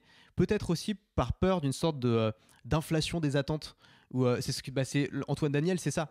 C'est qu'en fait, il a mis tellement toujours plus de travail dans ce qu'il faisait que les gens ont des attentes toujours plus élevées. Et il y a un moment où tu dis, bah non, aujourd'hui, je me sens pas capable de répondre à ces attentes. Et c'est peut-être aussi pour ça que toi, tu t'es éloigné un peu du format Parle, je sais pas, un moment, parce que tu t'es dit, en fait, les gens ont tellement d'attentes pour ce format que là aujourd'hui j'ai juste pas envie ou pas l'énergie de mettre de répondre à cette attente là, et donc j'essaye de garder quelque chose de léger pour que jamais je me dise non je vais pas y arriver aujourd'hui, c'est trop dur, j'ai mis la barre trop haut. Donc j'ai ce truc là qui me préserve de ça, mais bon, on est des humains, hein. J'ai des périodes de déprime, j'ai des périodes où je sais pas comment faire, mais bon, c'est une telle évidence pour moi de créer du contenu, je fais ça depuis que je suis tout petit. Donc c'est une telle évidence pour moi que je pense que j'en crée à toute ma vie. Il n'est pas question de faire autre chose. C'est pas un tremplin pour aller ailleurs. Par contre, ce que je veux faire, c'est déléguer de plus en plus. Pour l'instant, je passe de plus en plus de temps sur le montage, sur l'habillage des vidéos. Ça me prend du temps, ça me prend la tête. C'est quelque chose que j'ai envie de déléguer. J'ai aussi beaucoup d'offres. Parfois, j'ai pas envie de faire un email de relance parce que c'est toujours un peu la même chose. J'embaucherais bien un copywriter, par exemple. Donc je me dis, la prochaine étape, ça va être de déléguer. Pour moi, il y a un autre truc, c'est que t'as pas peur de ton public. Enfin, je sens pas que tu as peur de ton public, et je sens pas que tu ressens une pression de ton public. Donc moi, je te dis la manière dont j'ai construit ça, c'est que je prends régulièrement mon public à contre-pied.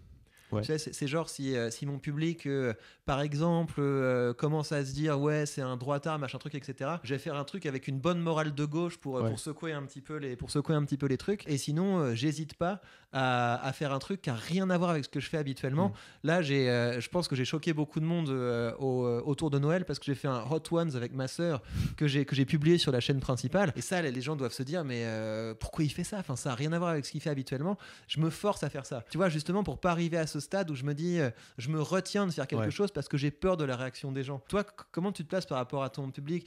Évidemment, on n'a pas envie de les décevoir, mais au bout d'un moment, on n'a pas envie de les avoir trop en tête et que ça nous empêche de sortir d'une situation qui est un peu désagréable parce qu'on commence à ressentir de la lassitude. Ouais. C'est intéressant ce que tu dis, et je pense que c'est pour ça que tu restes intéressant. C'est que justement, t'es pas là à faire ce que ton public attend forcément de toi, et tu vas pas avoir peur de les surprendre et d'aller à contre-pied. Et ça, je pense que c'est très important. Moi, j'ai beaucoup été inspiré par Alexandre Astier, par exemple. Alexandre Astier, donc tu sais, il a fait la saga Kaamelott, qui est une saga qui a des super fans dans toute la France. Et il y a tellement de fans qu'il a dû ressentir ce truc-là, d'avoir beaucoup d'attentes. Et donc quelque chose qu'il a dit plusieurs fois en interview, c'était que Kaamelott, c'est son histoire à lui, c'est pas l'histoire de ses fans. Et donc s'il voulait en faire l'histoire de ses fans, donc là il sort des films maintenant, des films Kaamelott, s'il voulait en faire l'histoire de ses fans, ça serait pas Kaamelott. Et donc il faut que ce soit son histoire à lui. Et donc pour ça, il faut qu'il surprenne et qu'il soit là où les gens l'attendent pas forcément. Et je pense que c'est très important. Et moi, je vois les choses exactement comme ça. C'est-à-dire que j'ai toujours considéré, je crée du contenu pour moi. Je sers mon audience, bien évidemment, mais je crée du contenu pour moi. Je vais jamais commencer à faire du contenu qui m'intéresse pas, qui me plaît pas, juste parce que les gens veulent que je fasse ça. Que ce soit le cas avec les vlogs, avec tout ça. Je vois bien qu'il y a une attente. Quand j'arrête, par exemple, j'ai souvent changé de format. Je vois bien que les gens sont déçus, qui disent ouais, mais j'aimais bien ce que tu faisais à tel moment. Même toi, tu m'as dit j'ai arrêté de te saouler. Tu m'as dit j'aimais bien quand tu faisais des podcasts, ça m'a travaillé, tu vois. Je me suis dit c'est vrai que c'était bien. Pourquoi j'en fais plus, j'ai arrêté etc. de te dire, mais je me disais ça se fait pas. Non, mais t'as raison. Et enfin, moi, je suis d'accord avec ça. Et moi aussi, il y a plein de choses que des créateurs faisaient que j'aime bien. Je suis déçu qu'ils aient arrêté, etc. Mais je sais bien qu'à la fin de la journée, si c'est des bons créateurs, c'est eux qui vont prendre la décision de faire ce qu'ils ont envie de faire. Et c'est important de respecter cette liberté-là. Et moi, j'ai la chance aussi d'avoir une bonne audience. Je considère que j'ai une audience de qualité. C'est des gens que j'adore rencontrer. Souvent, je les rencontre en voyage ou quand je fais des rencontres abonnés. Je considère vraiment que c'est une audience de qualité. Et c'est des gens qui comprennent ça. Et c'est aussi une audience qui nous écoutent. C'est-à-dire qu'elles viennent pas seulement pour le spectacle, elles écoutent ce qu'on a à dire, et donc on peut lui en parler de ces trucs-là. On peut lui dire non mais moi j'ai envie de faire le contenu que j'ai envie de faire, et puis si ça vous plaît pas, bah vous partez, c'est pas grave. Et ça on peut l'expliquer et les gens peuvent le comprendre. Et je pense que toi comme moi, on est une audience quand même assez intelligente, de gens qui peuvent tout à fait comprendre ça et qui sont prêts à nous suivre dans nos élucubrations, tu vois. Je communique beaucoup là-dessus, moi, sur bah ouais, en fait, là maintenant, j'ai envie de faire ça, donc c'est là-dessus que je vais aller. Quand on commence à être sur les plateformes depuis un moment, il y a plein de gens qui nous aiment pour ce qu'on a été. Et pas pour ce qu'on est maintenant. Et donc il faut s'habituer à ça. Et donc évidemment, je pense que il faut pas non plus faire des changements radicaux et pas commencer à mépriser ceux qui nous aiment pour il y a longtemps. Je pense qu'il faut arriver à créer une synthèse où bah voilà, ceux qui sont vraiment intéressés par ce qu'on a à dire vont nous suivre un petit peu, vont faire un pas dans notre direction, puis après on va revenir, tu vois. Moi, cette année, je sais qu'il y a beaucoup de gens qui sont attachés au format Parle, donc cette année, bah, pour eux, je vais me refocaliser sur ce format, je vais l'améliorer, je vais vraiment Ouais. à la fois retourner aux bases et puis continuer à le peaufiner, parce que je sais que ça fait plaisir à des gens et j'ai envie de leur redonner ça, mais dans le même temps, j'essaie de garder cette liberté pour de temps en temps, bah, voilà, leur dire mais aujourd'hui j'ai peut-être d'autres passions, j'ai peut-être d'autres envies, donc ça va se passer ici, vous pouvez me suivre aussi là. Donc c'est très important d'avoir un rapport sain avec son audience. Donc il y a cette dimension pas avoir peur, il y a cette dimension peut-être pas prendre trop de conseils. L'audience, c'est très utile pour savoir ce qui marche en fait, pour avoir des idées un petit peu de la direction que tu vas prendre, pour avoir une idée des sujets qui sont intéressants, les choses qui peuvent leur être utiles, etc. Mais au niveau des choix artistiques, au niveau des choix stratégiques, etc., je pense qu'il faut vraiment le garder le garder pour soi. Donc il y a des manières de nouer une relation assez saine avec le public et vraiment éviter tous les trucs du type la culpabilité, la peur, ce genre Ouais. de choses. Ouais. Il y a une chose sur laquelle j'ai changé d'avis cette année grâce à toi, c'est les commentaires et la communauté, notamment sur Telegram, où je m'étais vraiment juré de jamais ouvrir les commentaires parce que je considérais que ça freinait ta liberté. Et c'est vrai que j'ai perdu un peu de liberté depuis que je les ai ouverts, mais j'ai gagné quand même un truc qui est beaucoup plus fort, c'est l'esprit de communauté que moi j'avais pas vraiment personnellement dans mon audience parce que j'avais quand même un groupe Facebook qui tournait bien, mais je l'avais un peu délaissé. Et je ressens de la part de mon audience, et je pense que c'est dans toutes les audiences ça se ressent, un besoin des gens de se retrouver quelque part et de discuter. C'est quelque chose que j'ai vraiment ressenti l'année dernière. Et c'est toi qui as ouvert tes commentaires. J'ai regardé un peu comment ça se passait chez toi. Je me suis dit, tiens, ça a l'air cool, je vais le faire aussi. Comment toi, tu as eu l'idée de le faire et est-ce que t'en es content? Mais, ouais, mais en fait, les gens sont intelligents. C'est vraiment, il faut faire confiance aux Ouais. gens. Et plus on fait confiance aux gens, plus ils sont intelligents. Mm. Moi, c'est un truc, j'avais commencé à mettre du feedback positif dans les vidéos de ma chaîne principale. Donc, tu sais, ça m'arrivait, tu vois, par exemple, quand je crois que ça m'était arrivé, j'avais fait une vidéo sur Léa Salamé ou un truc comme ça, et tu vois, et j'avais eu plein de commentaires misogynes ou des trucs, c'est une sorcière, machin truc, etc. J'ai essayé de faire un feedback positif.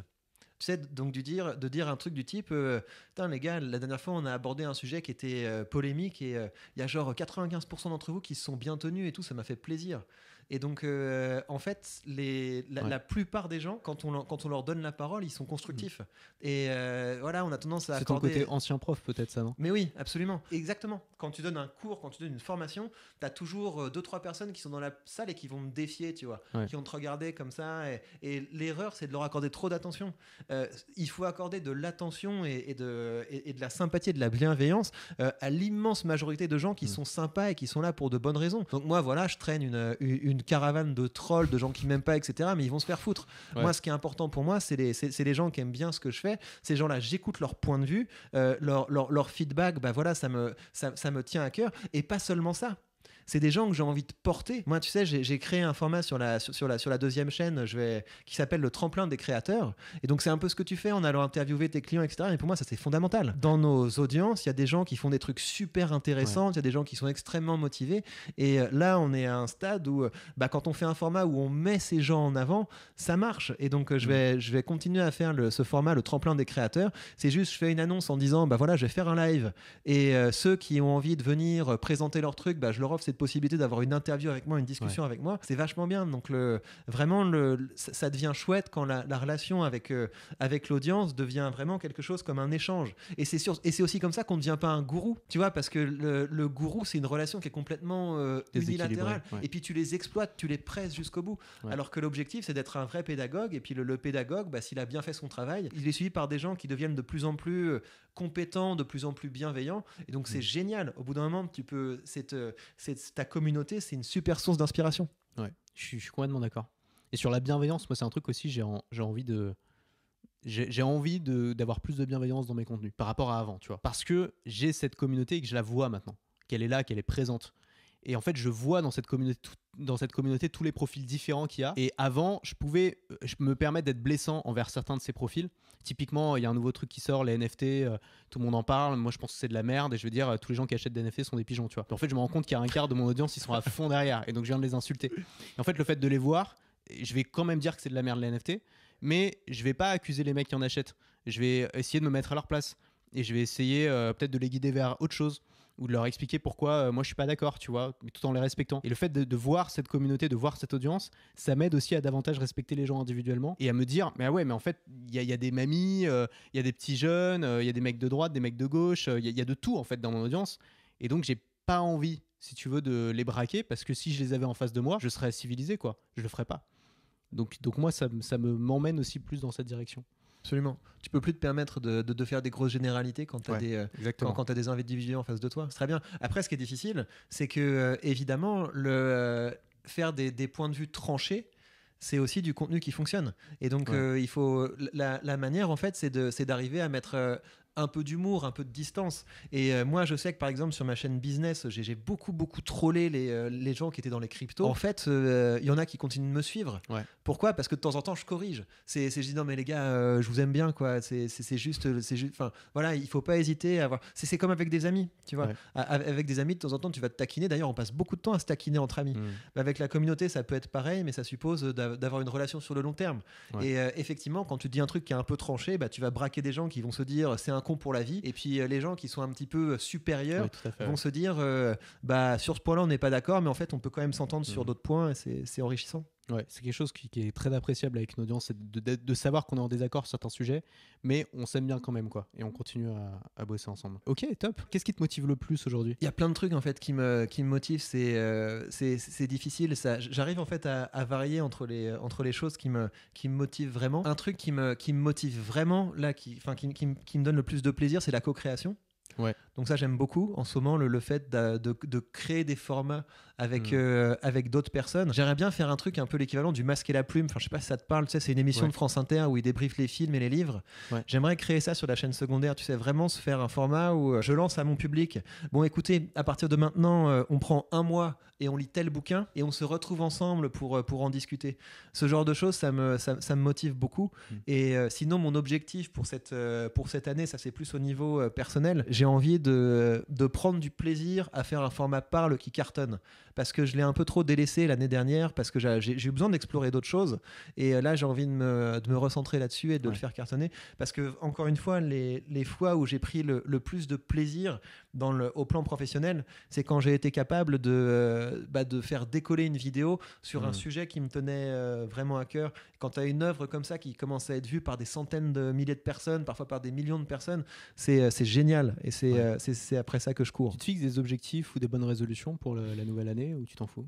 Non, je m'en fous pas. J'aime beaucoup ça. Et puis en plus, après, on peut faire des. Enfin, tu connais, mais après, tu peux faire des formats où tu analyses si tu as réussi et si tu n'as pas réussi. Donc, j'ai un objectif. Enfin, tu vois, les chiffres vont te paraître faibles, mais j'ai envie d'avoir 40 000 € de monétisation YouTube sur l'année. Ouais. Donc, ça, c'est un de mes objectifs parce que ça veut dire que j'aurais quand même bien progressé de 10% par rapport à l'année dernière. Donc, ça m'aura fait. Enfin, même plus de 10%, ça m'aura fait plaisir par rapport à l'année dernière. Donc, ça, c'est un de mes objectifs. J'ai un objectif en termes de création de formation et de mise à jour de formation.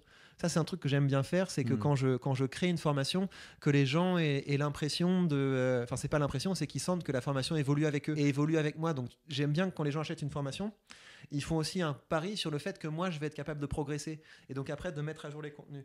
Et donc, mon objectif, c'est de sortir 5 nouvelles formations et de mettre à jour 5 de mes formations pour que le public se sente vraiment accompagné.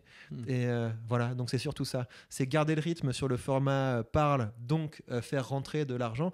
Je me fixe pas de chiffres, d'objectifs en termes d'abonnés parce que t'as pas le contrôle dessus, mais t'as le contrôle un peu quand même sur les revenus parce que c'est rapport avec la quantité et la qualité de ce que tu produis. Objectif en termes de création de formation. Les trucs de démonétisation et tout, ça t'inquiète ou ça t'es pas concerné? Parce que toi, tu fais quand même des vidéos sur des sujets parfois un peu polémiques ou un peu tendus. T'as jamais enfin, t'as dû avoir des démonétisations? Ça m'arrive plus en fait parce que je suis classé maintenant comme un bon élève. Okay. Et je suis prudent. Je suis prudent et aujourd'hui même quand je suis quand je touche là j'ai fait une vidéo sur Andrew Tate quand même. C'est lourd quoi comme ça va loin. Ça a pas été démonétisé? Non. Ça n'a pas été démonétisé. Donc là, pour le coup, j'utilise une stratégie, c'est que je fais un brouillon de la vidéo. C'est-à-dire que toutes les séquences que j'ai envie de mettre, je fais un brouillon donc, où j'intercale des séquences des contenus que j'ai envie d'utiliser et puis des rushs d'anciennes vidéos. Et je l'envoie dans les tuyaux et puis ça me dit si j'ai des problèmes de droit d'auteur ou si j'ai des problèmes de démonétisation. Donc tu postes le brouillon sur YouTube sans les cuts ni rien. Voilà. Il te dit si c'est démonétisé.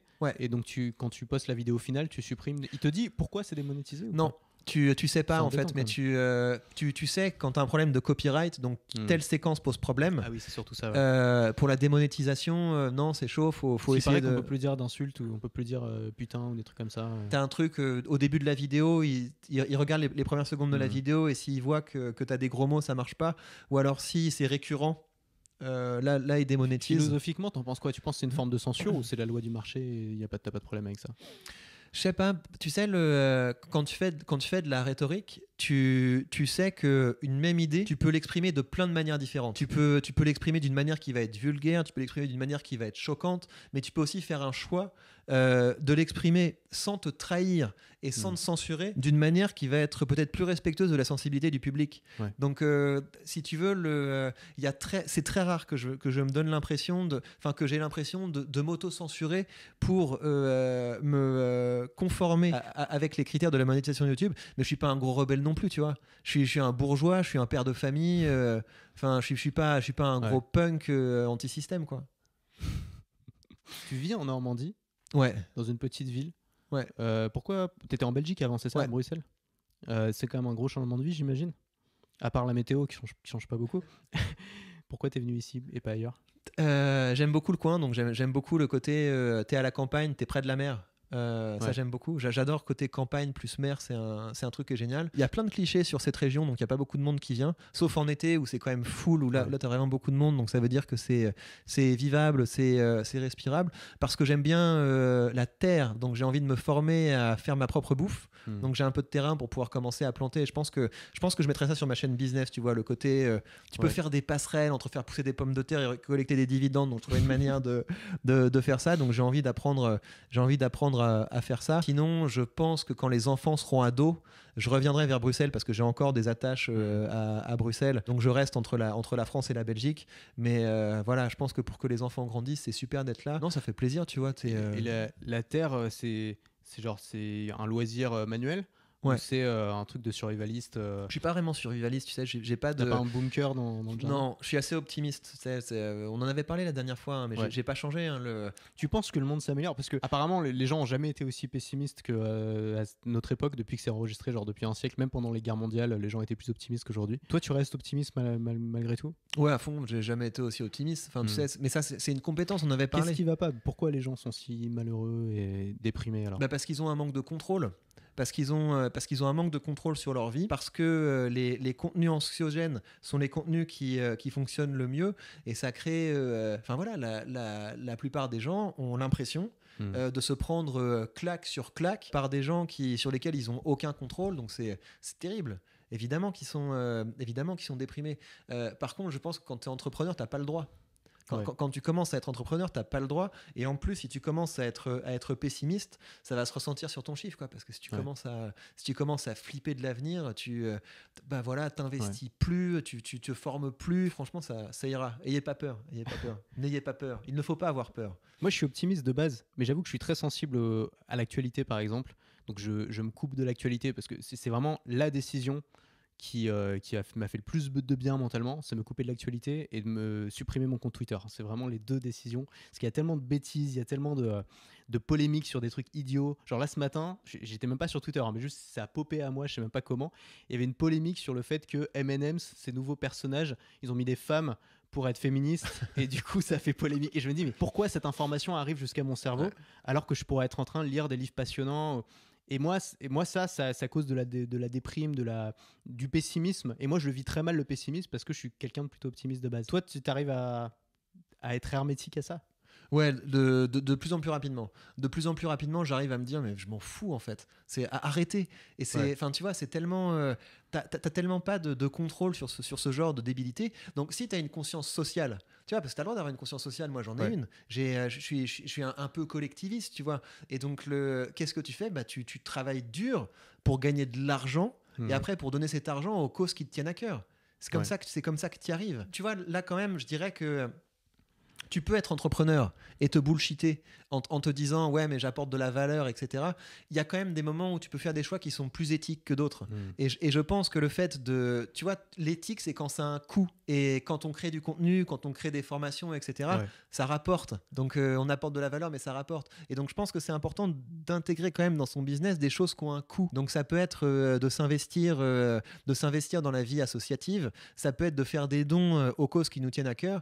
Et là, tu peux avoir un rapport sain à la réussite. Parce que tu te dis, plus je réussis, plus je suis capable d'embarquer avec moi les causes qui me tiennent à cœur. Et donc, la plupart des gens, c'est pas comme ça. Leur seule idée, c'est on va régler les choses en votant pour les gentils qui vont faire la guerre aux méchants, etc. C'est pas sain du tout comme rapport au monde et aux autres. Ouais. Et tu crois pas que ça peut dégénérer, justement, cette épidémie de négativité, de désinformation, cette division profonde entre les gens, même sur des vérités, c'est-à-dire que les gens ne vivent plus dans la même réalité. Tu penses pas, tu vois, quand on voit ce qui passe au Brésil ou ce qui s'est passé aux États-Unis, tu penses pas qu'on va tous aller vers une sorte de guerre civile? Ou tu restes optimiste par rapport à... Écoute, c'est mois de janvier, moi je suis déprimé, j'ai pas fait ma luminothérapie ce matin. J'aimerais bien avoir toi t'as l'air tellement d'avoir la pêche. Je me dis, putain, j'ai envie d'une dose. Tu m'as pris pour Eric Zemmour ou quoi? Tu voulais que je te fasse une interview politique, etc. J'en ai rien à foutre. Enfin, tu vois, tu vas faire quoi? Ouais. Tu peux faire quoi? Ce que tu peux faire, c'est être gentil avec les gens que t'aimes. Ouais. Par extension, c'est essayer d'embarquer contenu après contenu un maximum de gens avec toi dans un rapport plus positif et au succès et à la vie. Et c'est déjà beaucoup. C'est déjà beaucoup. Et donc, peut-être que ça marchera pas, peut-être que ça va frapper. Mais tu vas faire quoi? Si c'est la guerre civile, tu vas faire quoi? Je vais aller chez toi, comme ça j'aurai un jardin, un potager. Mais donc, tu vois, oui, je t'avoue, dans ma réflexion, tu as aussi une réflexion un petit peu sur l'autonomie. Comment est-ce qu'on fait pour pouvoir se reconnecter à des choses qui sont un peu plus saines? Comment tu fais ta bouffe? Je vais avoir aussi une réflexion sur comment est-ce qu'on est plus efficace au niveau énergétique. Mais enfin, ça va, quoi. Et puis en plus, je trouve que c'est quand même assez propre à l'Europe et en particulier à la France, le fait d'être déprimeland, quoi. Ouais. Il y a champion du monde en France. Ouais, consommateur d'antidépresseurs notamment. J'ai fait un podcast là sur un bouquin qui s'appelle Révolte fiscale. Ouais. Je pense qu'il y a un petit rapport entre la déprime des Français et le fait que tu sois taxé à 50% plus TVA. Donc voilà, je pense que ça peut contribuer à ce que les gens soient un peu déprimes, mais même quoi. Au pire, si t'es pas content, tu tentes ta chance ailleurs, quoi. Ok, bah écoute, c'était super intéressant. Avec plaisir. Non, mais tu as eu raison de nous envoyer sur des gros sujets, des gros sujets politiques à la fin. Est-ce que tu penses que ça va être la guerre civile, Victor? Non, mais je sais que tu vois, tu peux avoir des avis intéressants sur ces sujets-là. Et moi, c'est vrai que c'est quand même des sujets sur lesquels j'ai des questionnements. Je suis pas forcément, je sais pas si je suis inquiet, mais en tout cas, je suis un peu triste de voir toute cette division qui, j'ai l'impression, était beaucoup plus modérée quand j'étais petit. Où genre, les gens n'étaient pas d'accord, mais ils n'étaient pas d'accord sur les solutions. Mais ils étaient à peu près d'accord sur l'état du monde. Aujourd'hui, les gens vivent dans des réalités différentes. Ouais. C'est-à-dire que, tu vois, il y en a, c'est machin, c'est un lézard, c'est tu vois, théorie conspirationniste, Bill Gates, il veut dominer le monde, Great Reset, etc. Et puis d'autres qui vivent dans le monde d'avant comme si rien n'était, en mode oui, ce serait bien qu'on soit un peu plus libéral, etc. Et je me dis, c'est tellement différent, tu vois. Genre, l'état d'esprit des gens vis-à-vis de ça est tellement différent que moi, ça me rend, ouais, ça m'affecte un peu, quoi. Et même au sein, parfois c'est des gens proches, tu vois, ça peut être des gens de ta famille, et tu te dis, putain, comment on a pu en arriver là, tu vois, à ce degré, alors qu'on vit dans une paix qu'on n'a jamais connue de l'histoire, une paix, tu vois, factuelle. Comment ça se fait que dans nos têtes, on soit aussi en guerre, quoi? Ouais. Parce que les gens n'arrivent pas à investir leur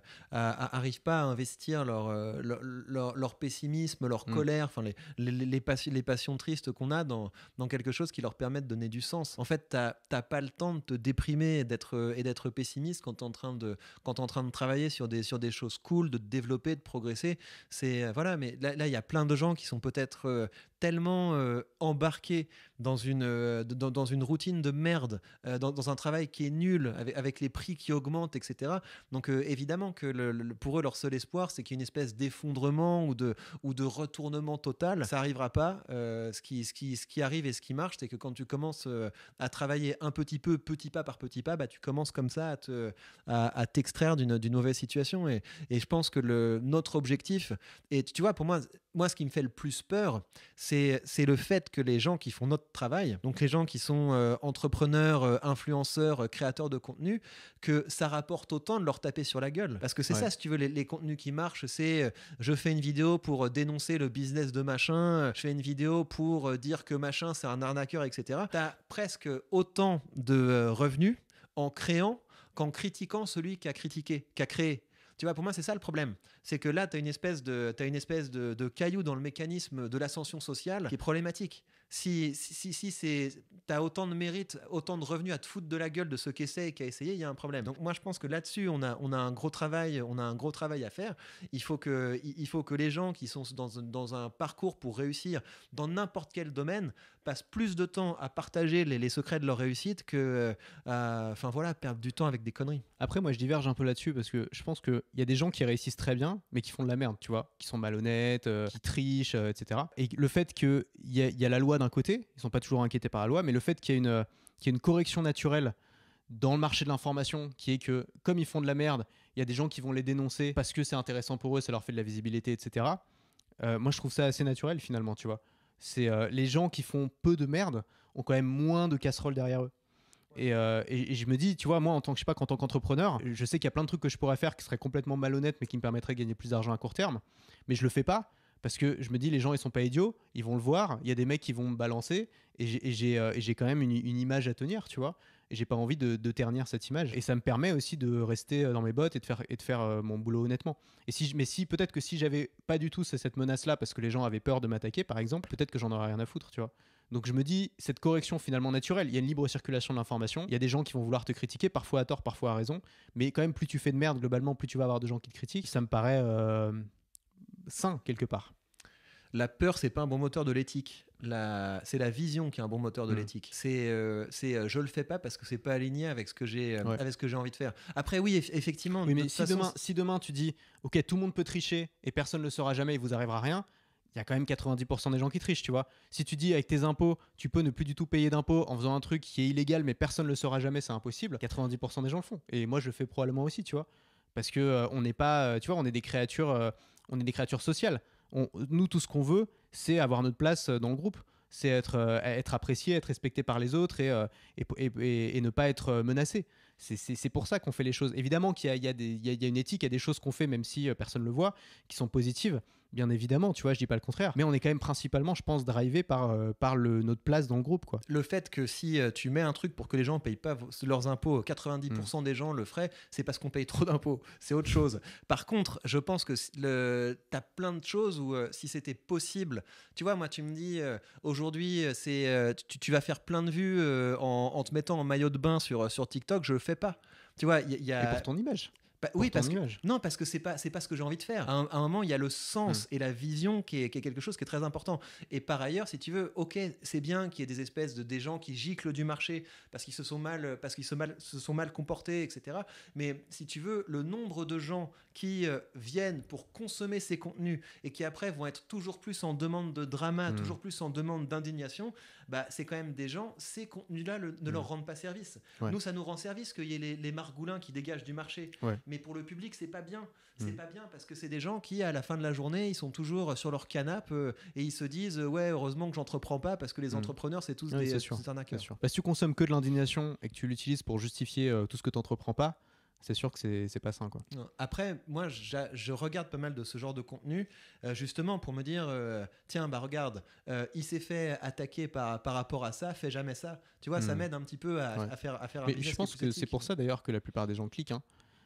On a envie, quand on voit quelqu'un en danger, on a une sorte de voyeurisme qui, je pense, est lié à des instincts primaires de se dire, j'ai pas envie de me retrouver dans sa situation, donc je vais voir comment ça se passe pour lui. Ouais. Et il y a une certaine, même parfois, satisfaction à avoir ça, parce qu'on se dit c'est lui et pas moi qui est à cette place, quoi. Elle vient de là, peut-être, cette satisfaction. Ouais. Oui, mais c'est naturel. Ouais. Mais je suis d'accord que c'est. Enfin, de toute façon, en tant qu'homme, on passe notre vie à combattre nos instincts, ou à les réfréner, ou à mettre des limites. Et donc évidemment que c'est des instincts qu'on a tous en nous. On sait que si on les laisse trop s'échapper, ça va nous causer du tort. Et donc on essaye de les tenir, quoi, de les tenir à distance. Bah c'est bien, on a fait le tour là. Je pense qu'on a vraiment fait le tour. Bon, pour ceux qui ne te connaissent pas, bon, je pense qu'il n'y en a plus beaucoup à ce stade, mais où est-ce qu'on peut te retrouver C'est quoi tes 3 chaînes? Je mettrai tous les liens en description, mais Donc- qu'est-ce qui est le plus important en ce moment que tu fais Alors, ça peut être intéressant d'aller voir la chaîne principale et ça peut être intéressant d'aller sur mon canal Telegram parce que c'est un bon moyen de me suggérer des sujets. En fait, maintenant, je fais quand même très attention j'aime beaucoup ça, en fait, demander aux gens le matin, à votre avis, quel sujet de vidéo serait intéressant. En général, il y a des choses qui... voilà, si vous avez envie de me faire des demandes, le canal Telegram, c'est pas mal. Et sinon, ouais, la chaîne YouTube, puis après, vous irez plus loin si ça vous dit. Très bien, merci beaucoup de m'avoir accueilli devant ta bibliothèque légendaire. c'est donc pas un fond vert, elle existe. Elle existe. Merci d'être venu, c'était très cool. Salut Victor. Salut Antoine.